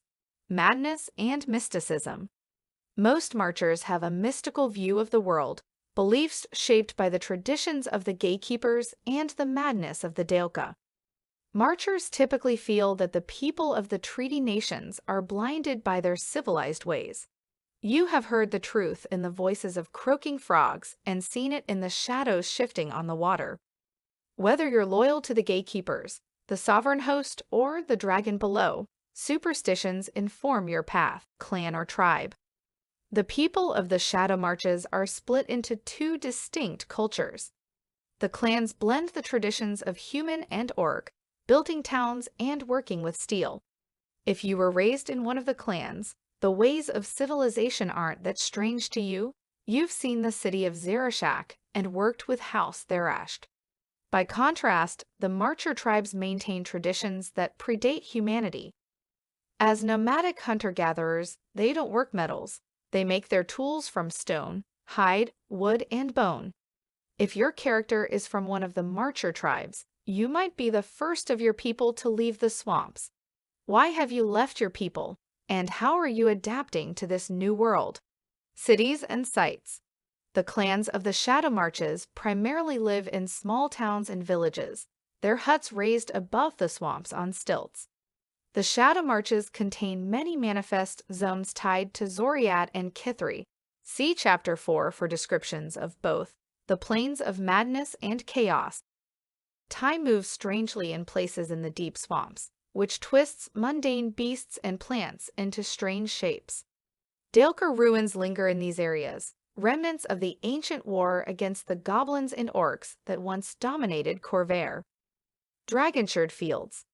The Shadow Marches hold deposits of Eberron dragonshards, the source of House Thrashd's wealth. These fields aren't as rich as those in Khorvaire, but there's gold to be made by those willing to hunt for shards in the dangerous swamps. Viverok's Cave. The green dragon Viverok is said to have taught the secrets of druidic magic to the first Gatekeepers thousands of years ago. Though Viverok is long dead, rumors say that her hidden lair holds secrets tied to the draconic prophecy and the mysteries of druidic magic. Zarashak. Because overland travel through Droaam or the Eldeen Reaches can be extremely dangerous. Most people who need to do business in the marches travel by ship to the port city of Zareshak. Built on stilts and known for its cuisine and music, Zareshak offers the rare exports of the land without the difficulty of navigating the swamps. House Tharashk oversees the city of stilts, but marcher clans and tribes come here to sell crafts and other goods or to celebrate religious rituals. Aftermath of the last war, the Shadow Marches aren't a nation, and the region wasn't recognized by the Treaty of Thronehold. Most marchers have little interest in the outside world. Marcher tribes don't know the names or number of the nations beyond the swamps, let alone that they were at war. However, as House Tharashk gains power and influence in the world beyond the swamps, it has increased its presence in its homeland. The house has expanded Zareshak dramatically over the last decade and is working on transforming other towns into cities. This has caused tension with a number of tribes. And House Tharashk's mining operations and its urban expansion always run the risk of disrupting gatekeeper seals and unleashing ancient evils bound beneath the marches. Talenta Plains, capital, Gatherhold. Hallmarks: dinosaurs, halflings, livestock. The halflings of the Talenta Plains have no cities and no industrialized magic, but they do have dinosaurs. The halflings domesticated the dinosaurs of the plains and used these creatures as mounts, livestock, and beasts of burden. A sacred bond exists between a hunter and mount, and few people are prepared to face a raging halfling barbarian riding a furious clawfoot raptor. Talenta religion reveres spirits, both departed ancestors and natural spirits. Each tribe has a Lath, a chieftain who guides the tribe, and shamans who consult the spirits and choose the paths of migration. In the past, the tribe stood alone, but during the last war, many halflings came together under Lathon Halbum to defend their land. Halbum won recognition for the plains as one of the Thronehold nations, though it's still unclear what this means beyond increasing passage between the plains and the outside world. Interesting things about the Talenta Plains. House Galanda and House Jarasco both originated in the Talenta Plains. The dragon-marked bloodlines appear throughout the tribes, though you can play a dragon-marked halfling from the plains who doesn't work for the houses. The Talentan reverence for spirits derives from the fact that a variety of spirits haunt the plains. The region contains an unusual number of manifest zones tied to Dollar and Thalanis. See Chapter 4 for descriptions of both. Ghosts are more likely to linger in such places, and minor fae are scattered across the plains. Stories tell of ancient ruins that date back to the first age of the world, and of a vast graveyard holding the bones of dragons, Talentan characters. See Chapter 1 for quirks and other features relevant to halfling characters from the Talenta Plains. Also consider the following. Wild warriors and tricksters. You were born in the wild, and your wits and your weapons helped you survive. Talenta warriors are often barbarians or rangers, relying on speed and skill. Outlander is a logical background, but you could easily be a folk hero, entertainer, or charlatan. You could even be an urchin who was stranded in a great city and adapted to life there. Surrounded by spirits, fae, fiends, and the ghosts of ancestors, these are all part of the spirit world, and they're all around you. Do you believe that the spirits guide your actions? Do you show respect to the spirits of a location? Talentan shamans tend to be druids of the Circle of the Moon or the Circle of the Shepherd, from Xanathar's Guide to Everything, often assuming the form of dinosaurs. You could also reflect a strong bond to spirits by playing a warlock with an archfey patron, a cleric with a nature domain, a paladin sworn to the oath of the ancients, or a barbarian on the path of the totem warrior or path of the ancestral guardian, from Xanathar's Guide to Everything. Hermit and Outlander are natural backgrounds, but you could be an acolyte or a sage who consults spirits instead of books.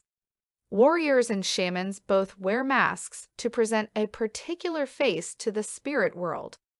Dinosaurs. Talenta halflings have a close bond to their dinosaur companions. If you don't begin the campaign with a dinosaur mount or companion, you might acquire one over the course of your adventures. You can also consider whether a fallen dinosaur is part of your backstory. Perhaps you lost your faithful mount in the last war, but you believe its spirit is still with you. Cities and sites. The Talenta Plains have been described as an ocean of grasslands. The nomadic halflings have little interest in building towns. Most shelter in the Talenta Plains is temporary. Halflings shun the ruins scattered across the plains, believing them to be haunted by fiends. Gatherhold. All the halfling tribes come to Gatherhold to trade, hold councils, and settle disputes. House Galanda maintains the town, but Gatherhold belongs to the people, not the houses. Other Dragonmart houses offer their services here as well. The town is on the shore of Lake Cyre, and once people came by boat through Cyre, now the morning has cut off that passage.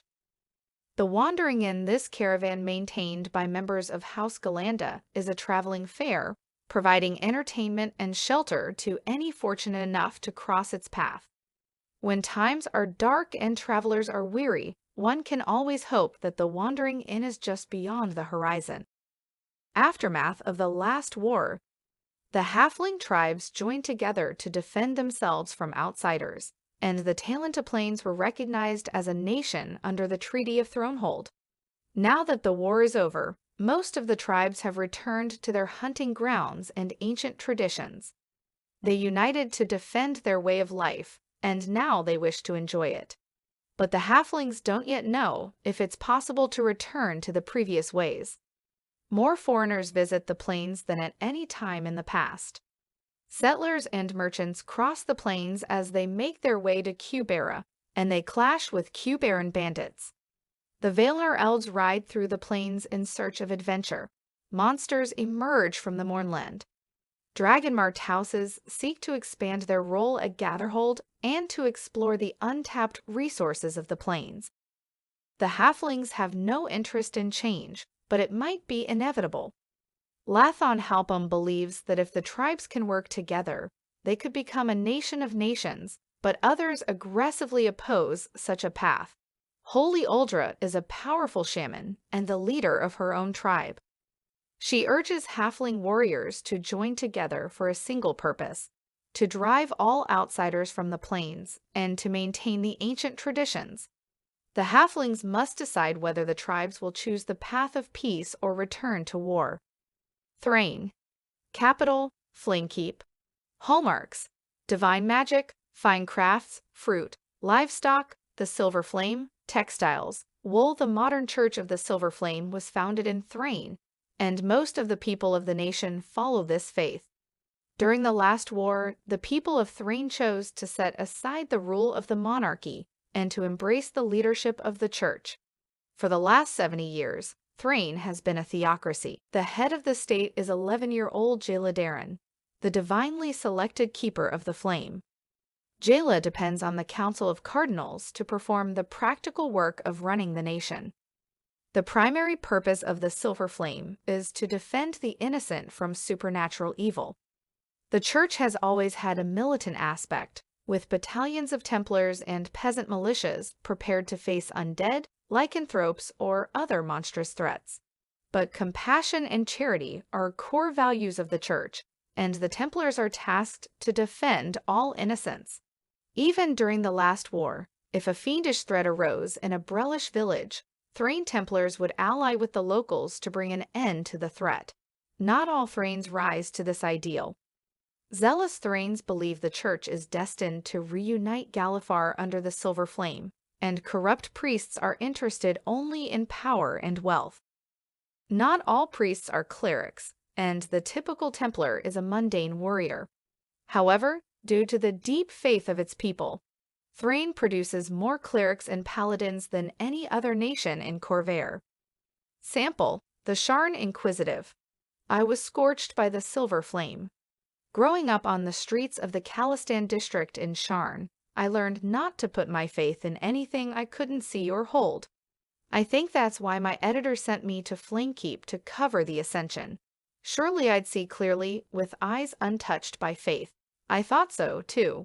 But then I found myself in the chamber of Tira's sacrifice, a pillar of silver fire marking the spot where one woman gave her life to protect countless innocents. I saw people from all nations join together in song, celebrating both that ancient sacrifice and the end of our current war. And looking into the innocent eyes of the child priestess, I truly heard the words of that song for the first time. A call for all of us to be better than we are, to protect those in need, to remember that we are all one people in the light of the silver flame. Interesting things about Thrane. Faith is part of daily life in Thrane, and divine adepts provide important services. Magic is also common in Thrane. Ever-bright lanterns light the streets while mages and wizards practice their trades, though there are fewer of them than in other nations. Every town has a militia ready to deal with supernatural threats, and people stand together to fight darkness. Champions of the light find support and hospitality, but any character who dabbles with dark forces, necromancers, warlocks, and the like, finds Thrane a dangerous, unwelcoming place. The feudal system of nobility remains in place, but ultimate authority rests in the hands of the church. Queen Diane Erwinarn is the Blood Regent, serving as a symbolic advisor to the Keeper of the Flame. A small fraction of the population would like to see the traditional monarchy restored to power. Thrane characters. As you develop a Thrane character, consider the following details. The impact of faith. If you want to reflect a close bond to the silver flame, you could gain a few divine spells by taking the Magic Initiate feat. Archery is a devotional practice of the silver flame, so as a martial Thrane, you might focus on archery-related combat styles or take the sharpshooter feat. Any Thrane could take the acolyte background to reflect a strong connection to the church or the soldier background based on service with the Templars. Church or crown? Do you support the theocracy, or would you like to see power restored to the throne? Many people of faith believe that mirroring the church in politics distracts it and invites corruption. Dealing with darkness. The shadow in the flame can tempt even the most virtuous soul. How do you react when you encounter corruption and greed? Are you a compassionate person who seeks to lead people to the light, or a zealot determined to crush all darkness? Cities and sites. The Church of the Silver Flame is a militant faith, and Thrane communities are built around fortified churches designed to serve as fortresses in times of trouble. Larger towns maintain sturdy walls patrolled by skilled archers. A Flammic architectural style appears throughout the region. Buildings incorporate light and soaring spaces, and icons of the silver flame and images of the Martyra Myrn appear throughout the nation. Flamekeep, the spiritual heart and capital of Thrane. Flamekeep is a massive fortress city. The Keeper of the Flame dwells in the great cathedral of the Silver Flame, which holds the pillar of fire born when Tira Myrn sacrificed herself to bind the demon Belshazzar. The cathedral is the seat of the Council of Cardinals and the primary garrison of the Templar Order. Flamekeep is also home to Thalengard, the ancestral palace of the rulers of Thrane and current residence of Queen Diane Erwinarn. Shadukar. Shadukar is a grim reminder of the cost of the war. Once known as the Jewel of the Sound, this coastal city was destroyed in a bitter siege against Karrnathi forces. The city has yet to be reclaimed, and it's said to be haunted both by Thrane ghosts and by undead forces left behind by the Khans. Thaliost. An ancient Aundarian city seized during the last war, Thaliost was ceded to Thrane under the Treaty of Thronehold. Many of its people bitterly opposed the Thrane occupation, but it's also become a haven for Aundarian followers of the extremist Pure Flame sect. Violence often breaks out between these two factions. Aftermath of the last war. The war is over, but deep rifts remain between Thrane and its neighbors. Aundarian war magic created a blasted wasteland between the two nations. To the east, the conflict with Karrnath left farms and cities, such as Shadukar, devastated and abandoned, home only to the lingering undead left behind after the Karrnathi retreat. For most, these grim reminders of war strengthen Thrain resolve. The common people are united by their faith and sure of the righteousness of their cause. The silver flame urges people to stand together in the face of evil, and across the nation, villagers work together to repair the damage inflicted during the war. People in a Thrain village regularly cooperate to raise a barn or practice archery in the fields. The silver flame urges its followers to feel compassion for all people, which often proves a more difficult challenge.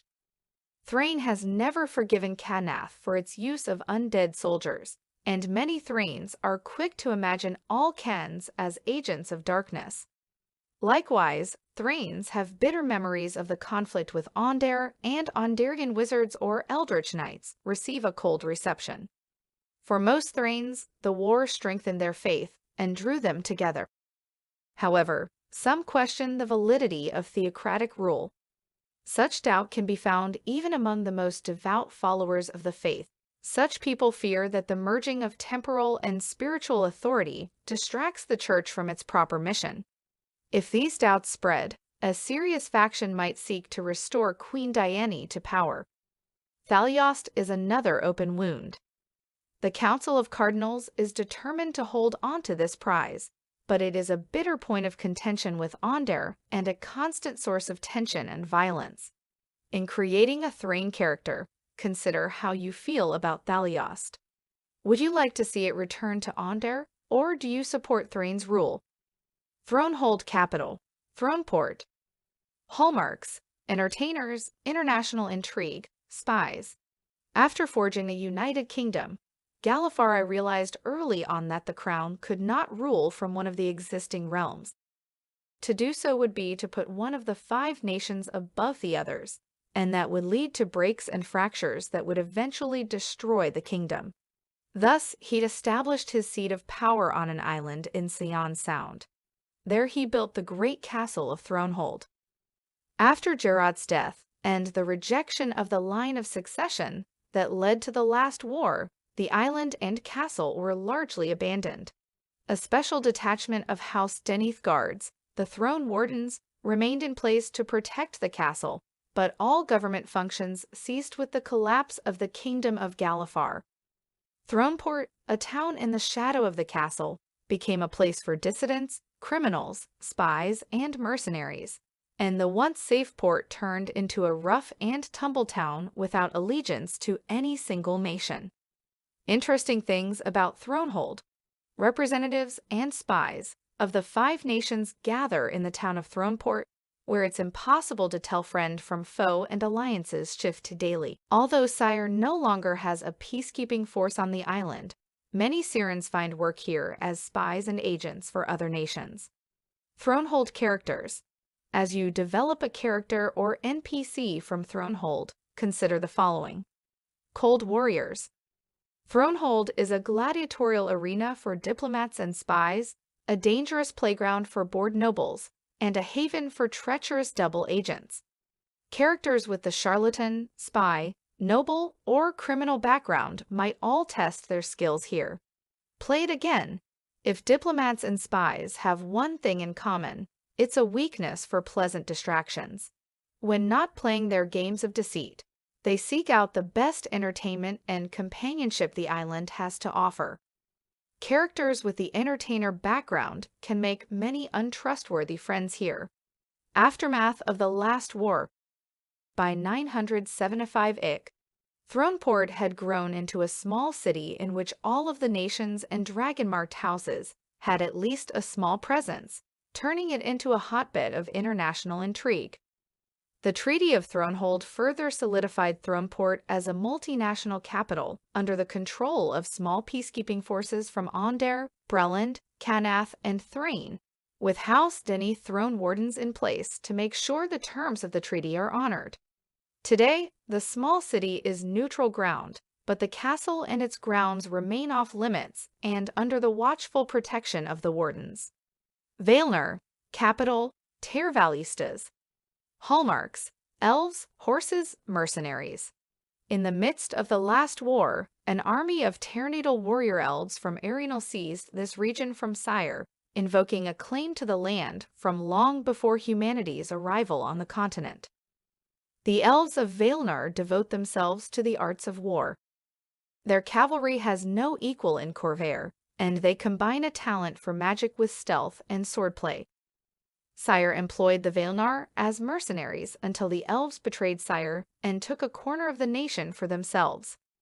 These lands escaped the destruction visited upon the rest of Cyre. After the morning, no one wanted to challenge the Valenar's claim to the land they had taken. In the interests of peace, the Treaty of Thronehold recognized the new elf kingdom of Valenar. Valenar elves spend little time at rest, operating in small units called warbands. Those who aren't patrolling the kingdom travel abroad seeking adventure. Half-elves handle the civic administration. Some of these are the children of Valenar elves, but most are immigrants who've come from elsewhere in Khorvaire in search of opportunity. Cyren humans still occupying the region fall below them in rank. Once citizens of Cyre, now they're citizens of Valenar. Little has changed for the commoners, most of whom don't care who wears the crown. The harsh sands of the Blade Desert cover northern Valenar and serve as a natural barrier between this land and the rest of Khorvaire. Beyond the desert, Valenar transitions from rolling steppes to fertile plains. The desert can be deadly, but the Valenar elves pose the greatest risk for adventurers. The elves won't interfere with peaceful caravans, but a well-armed group of travelers invites challenges. Interesting things about Valenar. The Dragonmarked House Lhazaar helped the Valenar elves build the infrastructure of their kingdom. The half-elves have no homeland, but House Lhazaar hopes to make Valenar a haven for its people. The ancestors of the elves fought goblins for control of this region many thousands of years ago. Relics of that struggle are still scattered across Valenar and the Blade Desert, ruins, haunted fortresses, and battlefields that have slipped out of alignment with time. Valenar warbands include druids and rangers and druidic magic bolsters, the military arsenal of the elves. Walls of thorns surround elven fortresses, and beasts fight alongside the elves. Valenar horses are known for being as fearless and stubborn as the elves who ride them. Valenar characters. See Chapter 1 for additional information about creating Valenar elves. When creating a Valenar character or NPC, consider the following. Martial role. Valenar was forged in war. As an elf, consider your role in a warband. Are you a simple soldier, an acolyte devoted to the elven ancestors, or a sage familiar with your Valenar history? As a half-elf, you might be an entertainer, a sailor, or a guild artisan working to support the elf army, or you might be a charlatan seeking opportunities. As a human from Valenar, you could be an urchin born in Ter Valistas, or a folk hero fighting for the common people. Dreams. Have you left Valenar behind, or are your aspirations tied to the new kingdom? As a half-elf with Valenar blood, do you want to be recognized as a true Valenar, granted a bond to a patron ancestor and a chance at immortality? Or are you more interested in building a homeland for your people? As a human whose land the elves reclaimed, do you want to work with the elves, or do you want to drive them out? And if so, who do you want to replace them? Animal companions. Fate-etched beasts play an important role in Valenar society. The Valenar are known for their steeds, but a wide range of Valenar beasts bond with non-elves. As a starting character, you might not have established a connection to a Valenar beast. If you return to Valenar later in your adventuring career, perhaps you will find your bondmate. Cities and sites. Most of the communities of Valenar consist of farming villages, with fortress towers scattered across the plains as military outposts. Muchado. A peaceful Khorvaire village built on the old road, Muchado is a young community, built by immigrants who hope that Valenar can become a home for their people. Though small, Muchado has drawn half-elves from across Khorvaire, and a surprising number of gifted scholars and artisans thrive in the village. Lhazaar. The second largest city in Valenar, Lhazaar is a port on the southern coast. House Lhazaar has invested in the city and built shipyards and a large house enclave. The port sees traffic from Khorvaire, Sarlona, and Erinal. When the region was part of Cyre, this city was known as Southport, a haven for smugglers and pirates. Tervalistas. High King Sheraz-Vidalia maintains his seat in Tervalistas. Located in the center of the kingdom, the city is built for war and surrounded by a living wall of bronzewood thorns. In addition to the royal palace, outposts of most Dragonmart houses, and a market where foreigners sell their wares, Tervalistas hosts the primary temple of the Keepers of the Past and a vast arena used for horse training, races, and other displays of equestrian skill. Aftermath of the last war, there's a popular saying in Tervalistas: "The shadow of war hangs long over Valenar." War defines Valenar culture. The Treaty of Thronehold recognized Valenar as a sovereign nation, but the elves are already pushing the limits of the treaty. Some venture into the Mournland or the untamed jungles of Khorvaire, and Valenar warbands have launched raids into Darguun and Karrnath. High King Sheraz-Vidalia has promised to rein in his warriors, but many believe that the elves will continue their provocation. Their main interest is conflict with a worthy foe, and they might want Darguun or Karrnath to declare war. Because of this, the nation remains on a war footing. Villages find it challenging to produce the supplies required to maintain the elf army. Still, the Valenar are rarely cruel overlords. As long as a village can meet its quotas, the elves leave it alone, though villages that fall below expectations are more likely to receive assistance from druidic advisors than punishment. Zilargo capital, Thrane port. Hallmarks: alchemy, education, elemental binding, entertainment, gnomes, precious stones. At first glance, the homeland of the gnomes appears to be a paradise. City streets are bright and clean. The universities and libraries are the finest in Khorvaire. Everyone seems happy and helpful, and crime is all but unheard of. But Zil society teems with layers of intrigue and blackmail invisible to human eyes. The Trust, a ruthless secret police force, eliminates any threat to society. Zilargo isn't a tyranny. Each major city has a democratically elected ruling council and a seat on the triumvirate that governs the nation. The Trust reports to the triumvirate. The Zil gnomes built this system, and they are quite happy with it. Their streets are safe, and as long as you play by the rules of the game, the Trust ignores you. Outsiders find this casual acceptance of preemptive assassination to be terrifying, but the Zil genuinely trust the Trust. Zil gnomes live within a web of intrigues. The Trust condones their actions, as long as they break no laws and don't threaten the state or the status quo.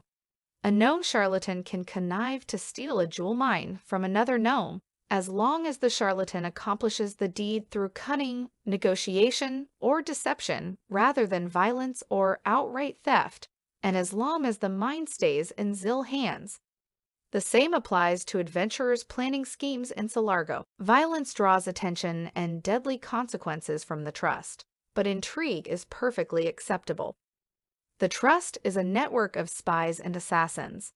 Most agents of the Trust simply pass information through dead drops. Some estimate that a third of the nation works for the Trust in this capacity. When the Trust identifies a threat, it acts preemptively. Trust agents prefer to solve a problem without violence, by sharing a piece of information or a whispered warning sent via a message spell. But the Trust won't hesitate to eliminate a threat, whether with poison, spell, or blade. Typically, a target never sees the agent of their demise. Interesting things about Zilargo. Most consider the Library of Khorvaire the finest repository of knowledge in Khorvaire. The Khorvaire Chronicle is the leading source of news in Khorvaire. Gnome chroniclers travel across Khorvaire in search of stories.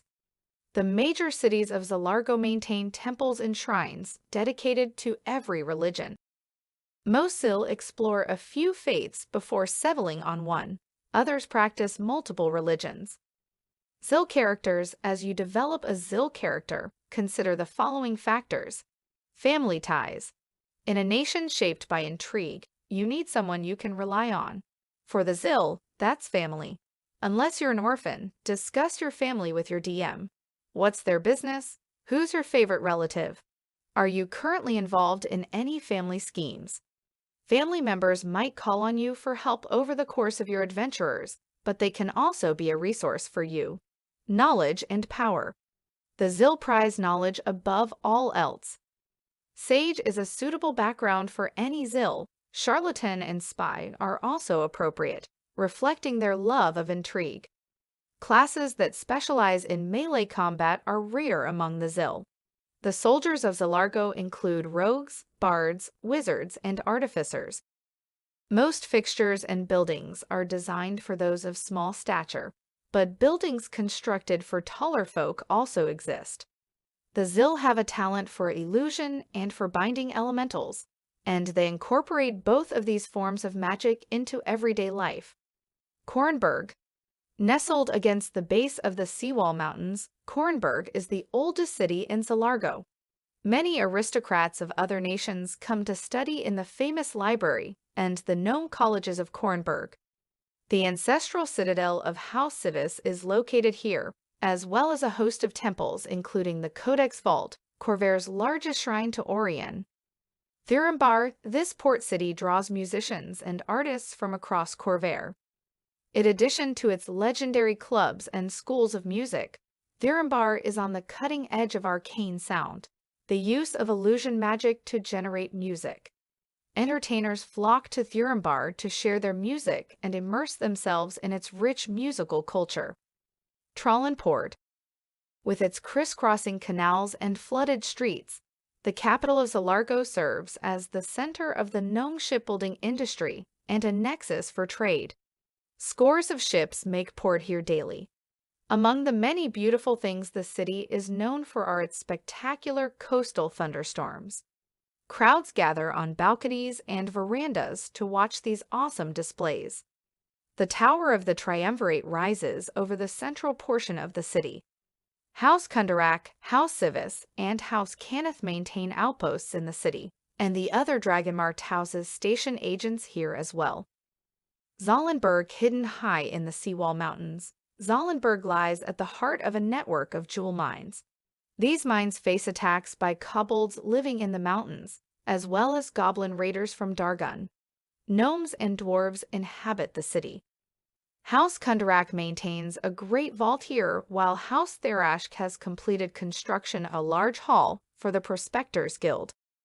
Aftermath of the Last War. Walking the streets of Khorvaire, one might never know that the war occurred. Zilargo avoided most of the violence of the last war, and cosmetic magic and illusions were employed to repair the few cities that suffered damage. Many Zil prefer to ignore the war completely, referring to it as that unpleasantness to the north. Nonetheless, Zilargo was a staunch ally of Breland during the war, providing the nation with ships, intelligence, and elemental weaponry. This aid left the nation with enemies. The Order of the Emerald Claw has launched attacks on Zil communities, and certain cells of Breland's Swords of Liberty accuse the Zil of manipulating Breland. The Trust has contained these attacks, but it always anticipates more trouble ahead. The jewel miners of eastern Zilargo often clash with the goblins of Darguun and the kobolds that live in Seawall Mountains. These skirmishes could expand into wider conflicts. Overall, however, little has changed in Zilargo because the Trust keeps the nation on a steady path. Adventurers who travel through Zilargo would be wise to avoid causing trouble or drawing the Trust's attention.